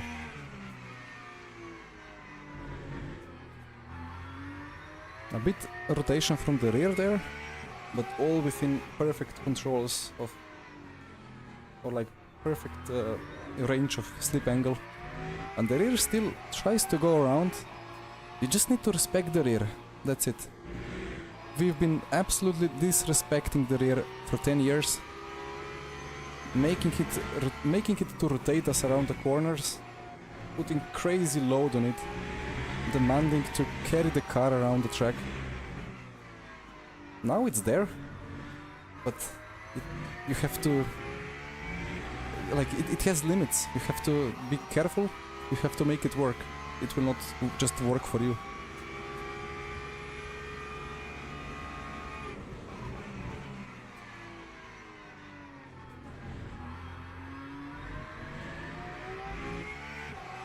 I don't know, like, I need to be careful, because it's easy to get quickly impressed, and then when you start to esporting the car, do 100 laps, try to fix the setup, to try to make the fastest setup possible, then you get frustrated. I mean, that's gonna happen on the best of the cars anyway as well, but...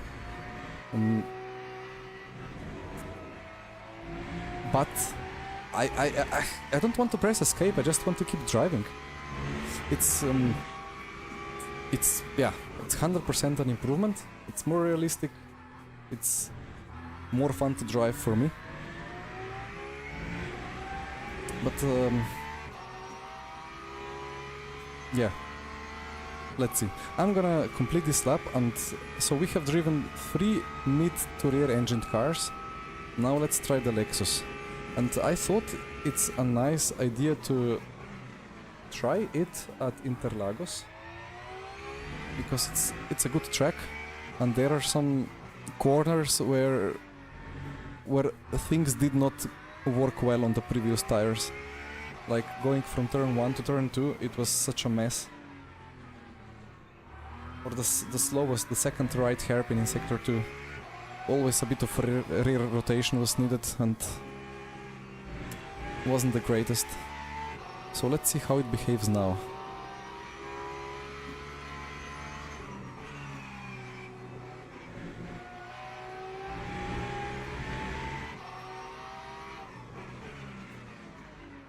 Bonk. Load on force altitude as well, yes, indeed. Right, I'm happy with this.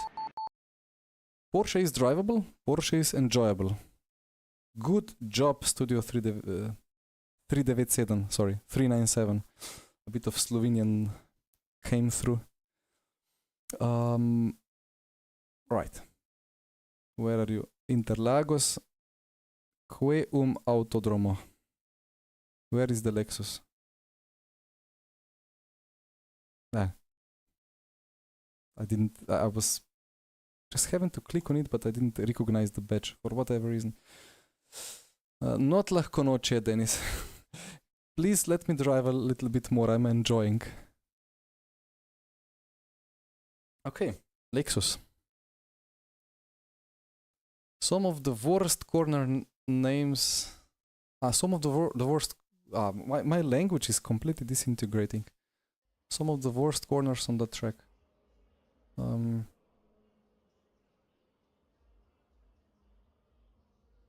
Yeah, well, let's see. Skins are working if you make a team and upload a skin to the team, but you will only be able to use it in special events that aren't yet scheduled, right? I guess we just have to wait some more weeks. What do we do? Just click drive and drive, right?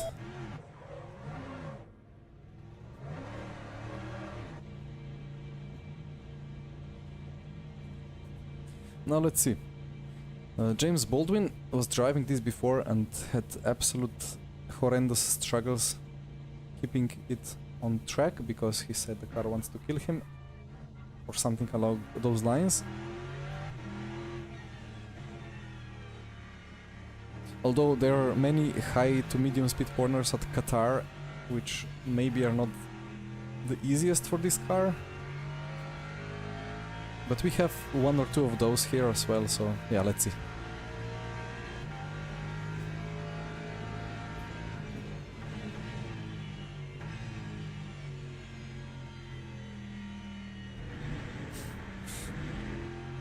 Tires are cold.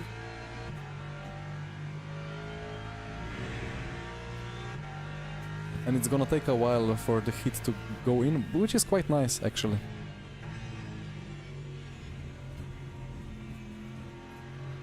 Yeah, I think this is a lot more realistic than before. Before we had one or two corners on cold tires, and then the grip was straight away good. But this is like it is in real life. Just remember the Ferrari Hypercar crash at Spa. Out of pits, through Rouge, going 3 kph. The car just died.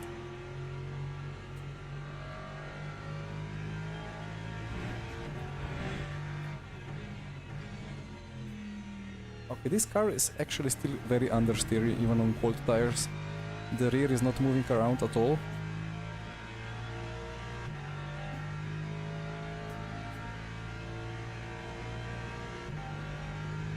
Externally replay. Yeah, remind me later if I forget. I mean, I could do it like this now, for a moment. Let's see if I can even drive like this. Oh, that's so sketchy. My brain is gonna explode.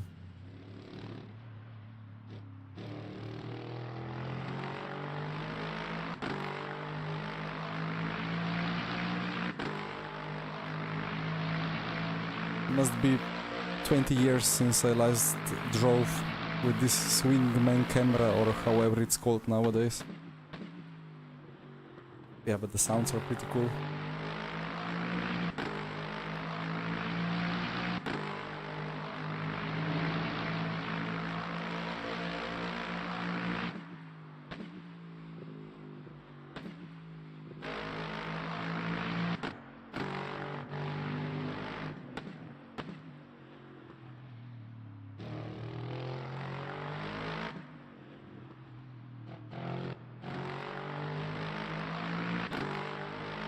This is nice. Nice to listen.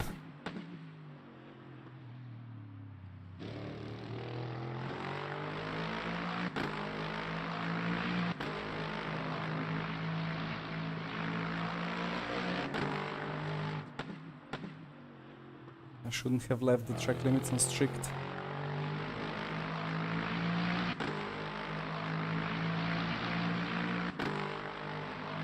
New esports cam indeed.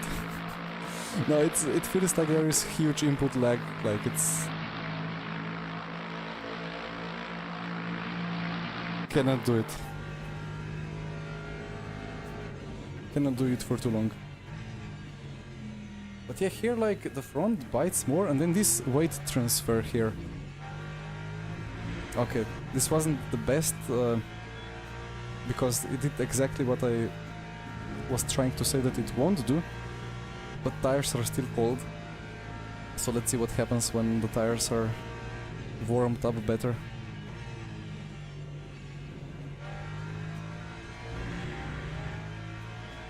Valkyrie, yes. Well, in a short while we'll not have to imagine it. We'll actually be able to listen to it. Judging from the state of the car development that was presented on the Stephen Hood video.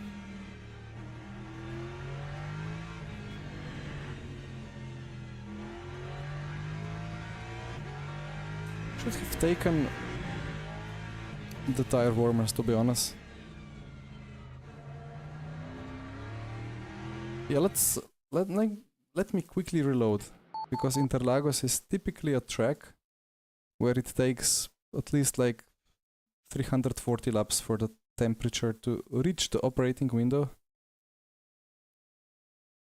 and maybe take hotter conditions as well. The track temp is mostly dependent on the sun position. Damage simulation. I never opened this menu here at all. I guess this is like 25, 50, 75, 100% damage. Tire wear off. Ah, okay. I mean, this is, I guess, nothing new.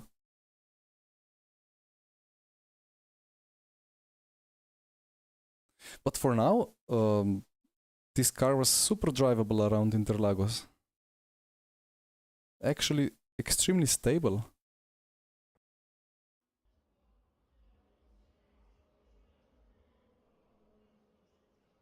Valkyrie, I hope the Valkyrie finishes Le Mans 24. Yeah, many surely hope so. What if there is a big plot twist and it's actually a crazy good car for Le Mans and it actually is competitive? Probably not gonna happen, but maybe. Rear wing goes from 7 to 13. These ranges are interesting. I mean, the ranges of rear wing are part of BOP, right? I want a bit more rotation.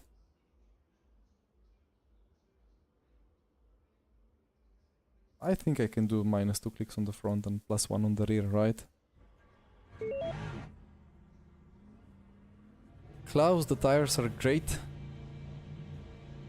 It's still a Man Ultimate. You can still catch slides. You still feel the tires are made of rubber. But the slides will now cost you time and you have to adjust setups so that the car actually stays stable and smooth. But it still can move around for sure. You can make aggressive setups. You can drive it aggressively. It's just more realistic now.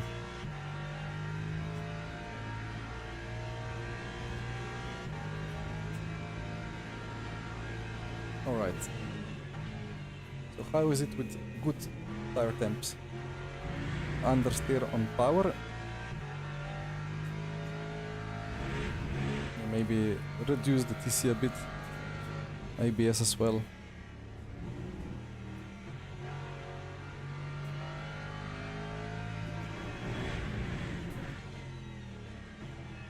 So yeah, indeed, on tracks like this, where there is no real very high-speed corners, you will be able to go quite aggressive with the rake. Because in low speed it's not that much of a problem. But the big snaps and the instability comes in the high-speed corners when you have to brake and carry the speed in.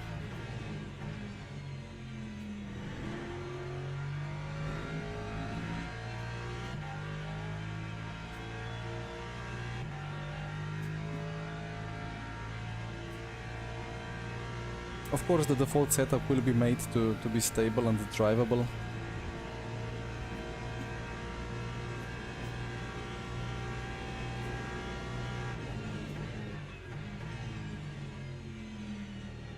Yeah, I can carry speed through, I can change... Okay, yeah, I mean, even on the default it's more willing to change direction at low speed than the previous tire. It's just such a weird tire that's currently in the public build of Le Mans Ultimate. Like, it's good, but... Ah, there you go, the rear snapping. Not resulting in just better rotation, but in actual moment. But yeah, I mean, like, yeah, the current tire on the rear, it slides, but it's so grippy, and the front is so weak. So you're actually forced to really push the setups into very dangerous territories, but it just works. And the cars are fast, but they don't drive that well. But here it's the other way around.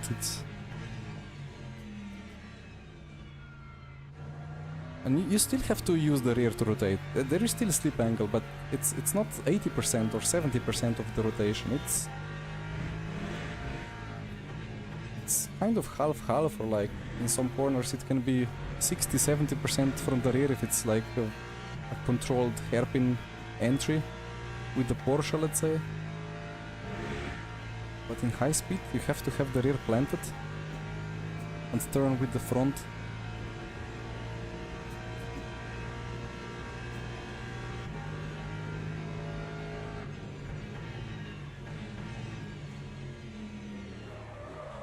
Yeah, I'm waiting for the front to bite, but then the rear goes. I mean, that's how it is, right? You have to be careful. Not just of what the front is doing, but what the rear is doing as well. But still, let me use a bit more ride height. Actually, no, so if I go crazier on the aero, I'm gonna get more and more of this weird snap. So let me keep the ride height and the aero here, and let me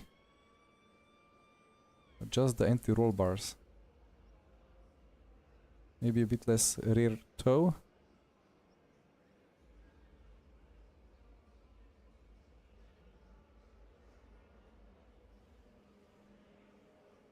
Maybe brake bias back to the rear a little bit.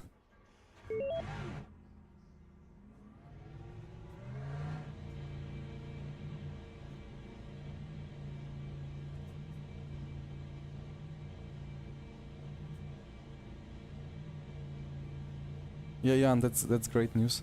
I mean, we have liveries coming as well for Rafa.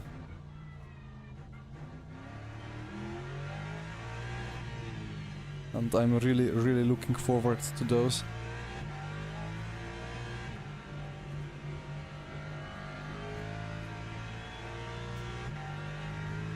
I really want to use the Control X time acceleration, but it's been removed.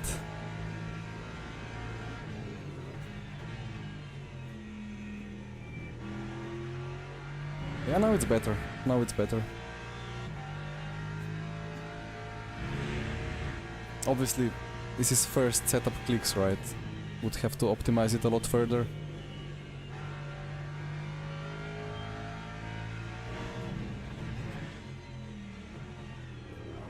Yeah, downshift to first gear and it goes around. So yeah, if you were in my Discord, I said about the... like I made a comment on Stephen Hood video, not on the one, the latest one, but on the one from before, when he was saying that there are going to be tire changes aimed at fixing the slip angles, and I said it's gonna be... what did I say? It's gonna be controversial or something like that? Or... I used some different word. Because maybe there are many people that enjoy the fact that the current Le Mans Ultimate cars kind of almost have an inbuilt stability control.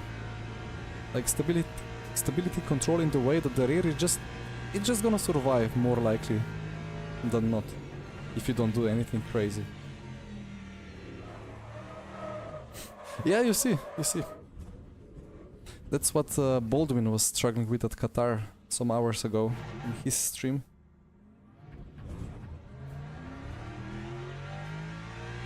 Now there is no stability control inbuilt anymore, and I think that more people will actually need to turn on the driving aids, which is fine. Like, you get plus 15 kilograms for stability control on low and plus 25 on high, which is maybe 3-4 tenths. And if you're 5 seconds of pace and just try to enjoy some racing, it will make a lot of sense to turn on the stability control. But when it comes to split one full esports realism, it's gonna be a lot better. Yeah, see you, Casper. enjoy tomorrow.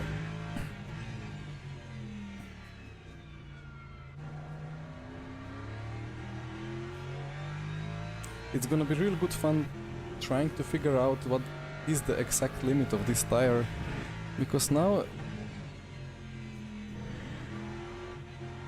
it's kind of like you turn in, you try to feel where the front is gonna end up balance wise, and then at some point the rear starts going around. But again, the FFB lets you know that it's not the kind of esports slip slide rotation, the term that Miche uses sometimes, but it's the kind of realistic rotation where the rear starts losing the grip and warns you that you have to correct it.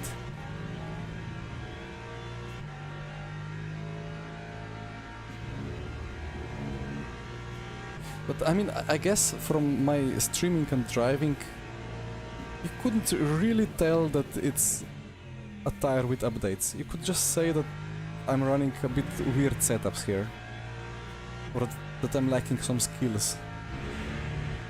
But yeah, it's really not possible to fully convey the feeling in FFB, and yeah, look at this.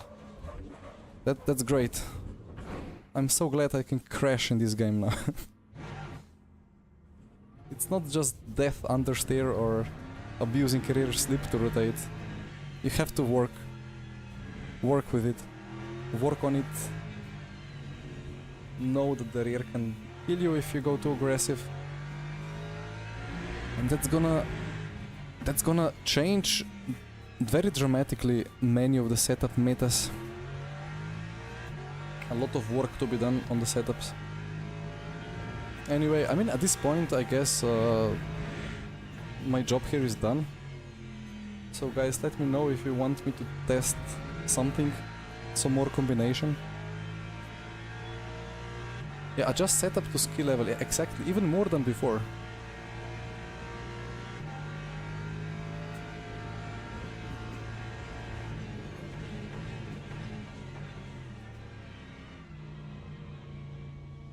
Right. I'm really looking forward to the next few weeks and months on LMU. It's gonna be great fun. I think in 1 hour Michi will stream as well. I think Jardier will stream as well. And I guess many people are streaming anyway. Just thinking if I have any idea of what else to check. On Hypercar, this tire, it's gonna be really good, I think. Maybe especially in Hypercar, because I understand that maybe some people will think that it's too easy to lose the GT3 now. Like they will do 2-3 clicks on the setup, they will lose the rear and they will say, well, that's unrealistic because the GT3 is easier to catch and it can slide more and so on. But Hypercar is Hypercar, it's much more aggressive because high downforce and so on. And you cannot just carry big slip angles. Even to just survive, it's gonna kill you way sooner. So this tire will suit the hypercars even more, I think. I hope. Anything else I can say about it? I wanna try just one more thing. Mustang at Spa. With the tire warmers. Let it be the last thing.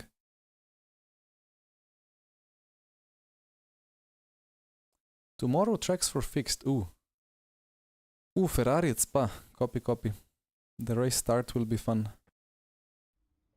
But yeah, I did. So I think, yeah, it was the only setup that I actually properly developed for a GT3. It was with the Mustang at Spa. And I can actually, yeah, I have the setup here. I can compare.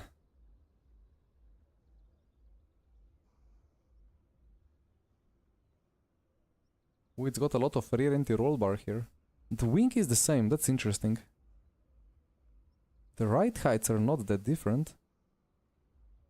Yeah, I think again the Mustang could be the car that gets affected the least, because it's just such a heavy brick And it's such a stable platform that it's not really a big deal. But there were a couple of problems with the car balance. It really wanted to lose the rear into some corners, and then you had to carry that slide before.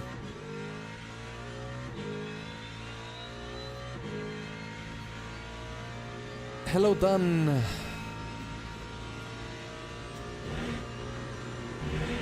So this is...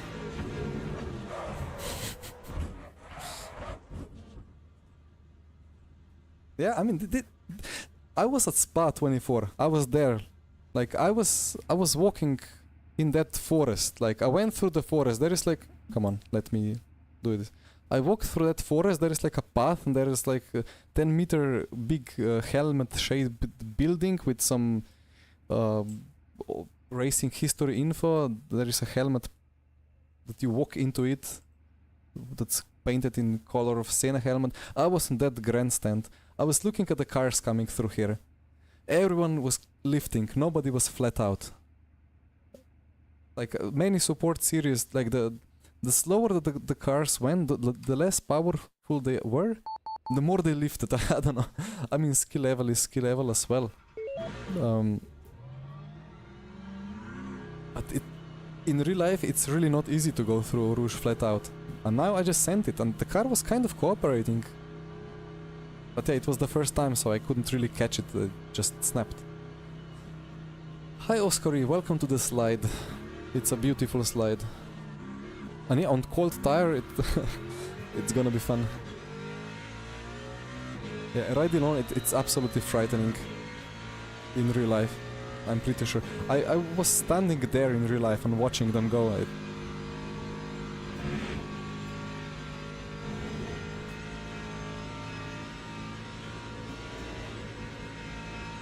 Yeah, there is something weird going on with the setup, maybe. I mean, it's low rear wing again. The setup is built around low wing for good top speed.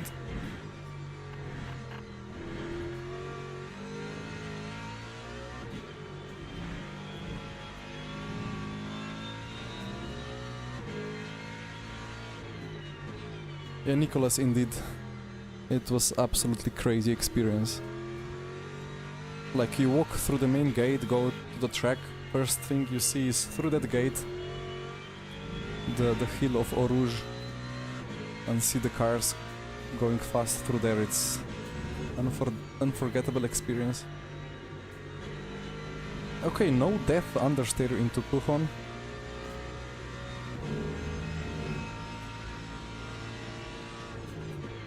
And here you get the slide and you need to catch it instantly. Instantly you start losing the car, like, not just, I don't know how to show it. Before it was just like the rear sliding and the front was just in the apex. Now the rear starts sliding, it just goes sideways. And you lose time by it.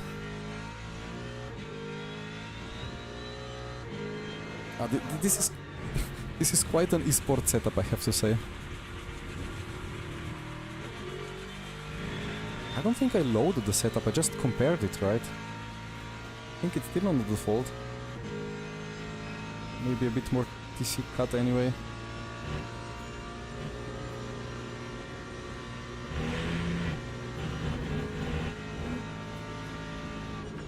Hi Rune, unlucky. But one day will pass quickly, right? And tomorrow we will actually be able to race on this tire. Again, it's not that big of a change, but I think the whole dynamics of the racing is gonna change significantly in LMU online. Because suddenly people will respect the rear of the car. People will be crashing out. Maybe some will complain about it. Let out. A bit of a lift. I mean, it is flat out, but in real life you're never gonna do it flat out like this in the first laps of practice. Just way too scary.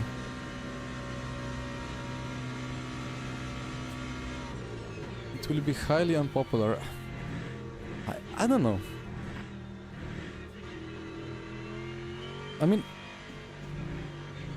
You know, there is iRacing with the cold tires as well. They were updated on LMP2s and GTPs. I did some races. It was hilarious because after 3 corners at Sebring I was already ahead of half of GTP class because the GTPs all spun out. I was in LMP2. And I don't really know if anybody complained, like...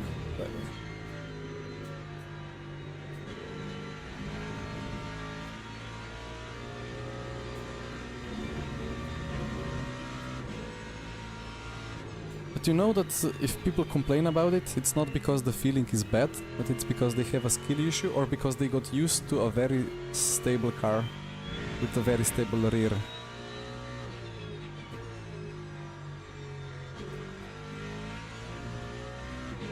And you know, there are setup shops. I know the Himo sells setups that are like there is esports setup for qualifying race, and then there is a stable setup for qualifying race. And to be honest, on the current public tire model, the difference, like, you cannot make much of a difference between the setups. You can make a setup stable, but it's already stable. Like it's not hard to drive it currently on the limit, even on esports setups. But I think now the difference will be way bigger. But let's see.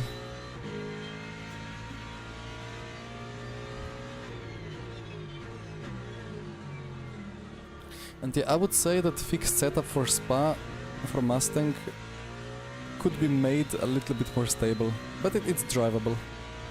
And again, you have stability control and so on available, so I hope people will use it if they have a skill issue. This top of Orouge and into Radillon, such an experience.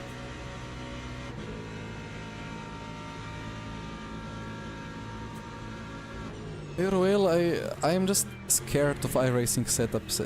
It really, like, I tried something sometimes and it's kind of logical, but again, I don't really trust what I'm doing in iRacing. In LMU, it's never too dramatic. Sometimes, when you're like right in some very good spot, you can really feel every single click, but you will not break anything. You will not break anything with 2 clicks plus minus into wrong direction. But then I heard on ACC there were some random values in the middle of a range that suddenly changed things very non-linearly. I'm not sure about iRacing.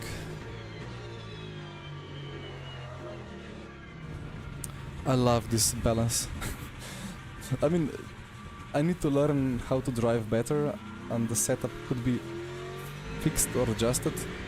But again, how the car drove before, even here, like you had to use this slip angle. Like, let me do it like this. So you came here to the corner, you downshifted. So see this.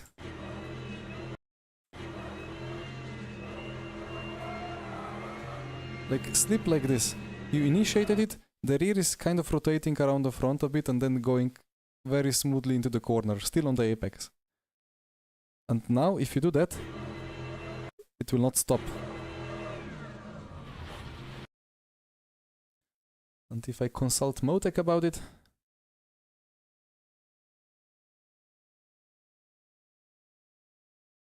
I have to, of course, escape first, because I'm in the instant replay. There we go, now the log is available.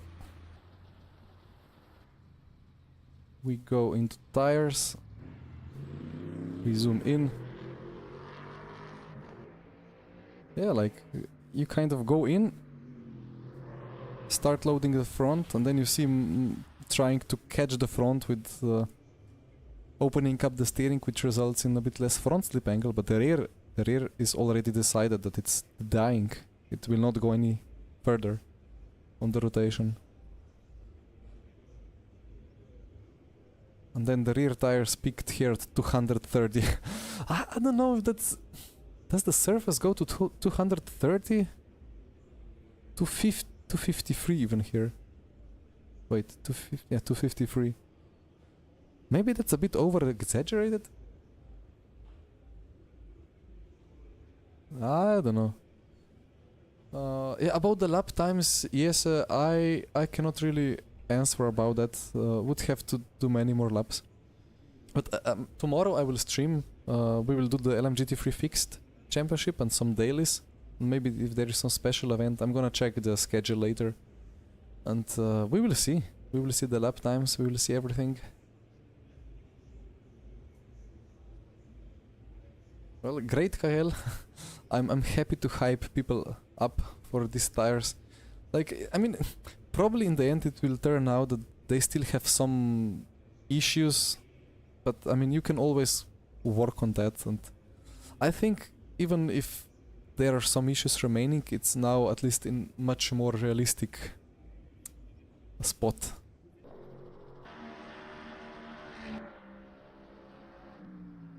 Let me increase the volume.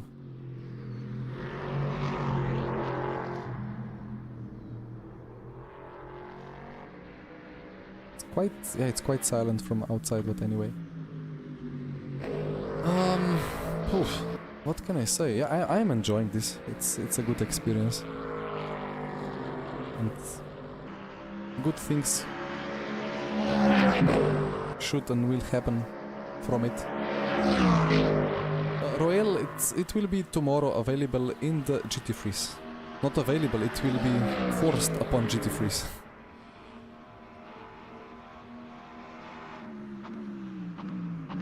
F1 on boards, that's what we all wanted, right? It was like, for years people saying, well, why, like, just different teams should work kind of towards the same goal, and in the end we will have great competition creating, like great developer competition creating the best physics, and we are getting there slowly but surely. Schedule is good, really good to see this week. Yeah, my language is not really good this week anymore. Really good to see. I'm looking forward to making a plan for the stream tomorrow, and I will stream on Wednesday as well, I think. Jonathan, I wonder as well. But yeah, I think they put all effort now into the GT3s, and they will probably need a bit of a break during the summer as well. Let's see. Let's see what they announce at that big important press conference at Le Mans. It's so good that we have official WEC game, and then the actual devs, or like Studio 397 people and Motorsports Games people are actually going to Le Mans and are actually going to be part of the press conference with ACO. It's so good. Great times to be a sim racer. And yeah, we as consumers are the principal winners, yes, indeed.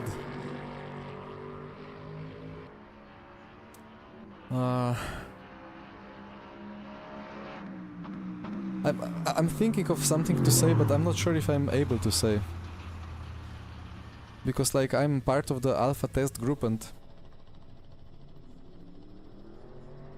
I will say that I take just a little bit of bragging rights that there is this tire here. Like I had nothing, I don't know how to dev, I have no insight into the devs, I don't have any how is it called, I don't have access to the devs or the files, but as an alpha tester, me and some others had things that we could say, feedback to be given, and you can trust that I did everything I could to properly hype up everyone that this is the correct tire. Because it's so much better than anything we tried. I hope that people will not freak over the rear axle being way more nervous than before. I hope for the best. Ulas, thank you for your sub, much appreciated.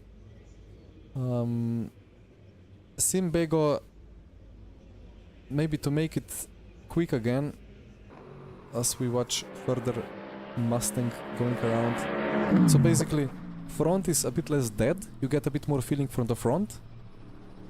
The rear is not stuck to the ground even when sliding, so you cannot gain time or you cannot get away from huge slip angles, your rear will die. And overall balance is very neutral. It's not about just having the front at the apex. Yeah, here we go. Yeah, I can again show this. This is the best explanation of this tire model. Like shifting to lower gear as we did before to induce rotation, and before that was perfect apex with perfect rear slip. But on this tire here you can already feel it. Uh-oh, it's gonna snap. And you cannot get away with it because so much rear, so much has been asked from the rear, and the rear cannot provide it. Yeah, well, it's gonna be great.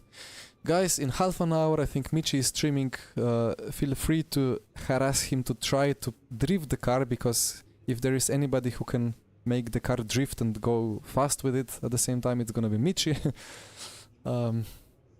And so on. New haircut indeed, yeah. Hyper, it's a new era. rF2 era is over. We're starting the LMU era with a new haircut.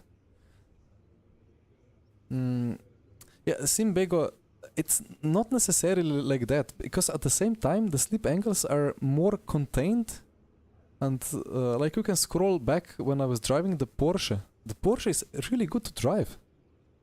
It's really good, like it's stable. So I think Corvette, which has been quite a nightmare in some corners before, will be really nice now as well. It could be. Sim Racer in a hoodie, thank you for your sub. Welcome. Yeah, it does make a lot more sense to drive. Again, some behaviors that I've never seen in sim racing that happen in real life onboards of GT cars are now present here in LMU. So yeah, I mean, let's see. I'm looking forward to tomorrow. We're gonna have the first proper races with it. Michi, prepare your rear axle. I want to see it sideways, and I want to see all the red delta that emerges from it.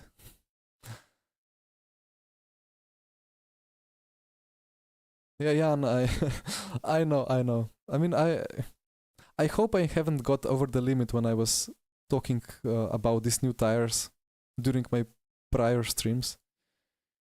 And but I think like I wanted to hype up. Like I was hyped, so I wanted to share a bit of hype as well. Just scrolling through what we have here. Because this is not not the public build, right? So we have this, but this will be in the public build now. Like you don't have the old X and the just like profile and settings, but you have this drop-down menu with online race weekend, everything else, replace and quit. But I'm a bit, the quit button shouldn't be there. Like now you want to quit, you have to click, and then you click quit, and then you have to confirm. 3 clicks to just close the game. Maybe I'm better off just control shift escape and right click on LMU and shut it off forcefully. But yeah, anyway, it will be nice. But B0SR, yes, indeed, a lot of gains to be made there. Or Alt F4, yeah, that's the quickest. In before Alt F4 completely wrecks the install and the player JSON file, and the game has to be uninstalled and reinstalled again. Why would you want to quit anyway? Exactly, Dennis. It's really so good. Yeah, let's see. I mean, yeah, never listen to Joao. Never do anything out of the intended usage here, because you will find bugs. But you know, Joao, Jesper on Friday, instead of preparing for Le Mans 24 in R Factor, he just clicked spectate on the server and the whole rF2 installed absolutely corrupted itself. So he's pretty glad that he can uninstall the game and go into LMU now. Right, well, Michi, on to you. Enjoy your stream. And guys, check Michi. He will be live soon. You might as well watch Jardier probably. I mean, probably YouTube will suggest Jardier to more people than Michi. I think Bolt will stream now. But Michi knows what he's talking a bit more about the game. Well, Jardier knows more about how real-life cars handle. So open both streams, one on the left side, one on the right side of the monitor. Enjoy both. Right, well, that's it from me. I rambled a lot. My voice is absolutely dying, but I hope I was clear about what I wanted to say. See you on track tomorrow. Bye bye.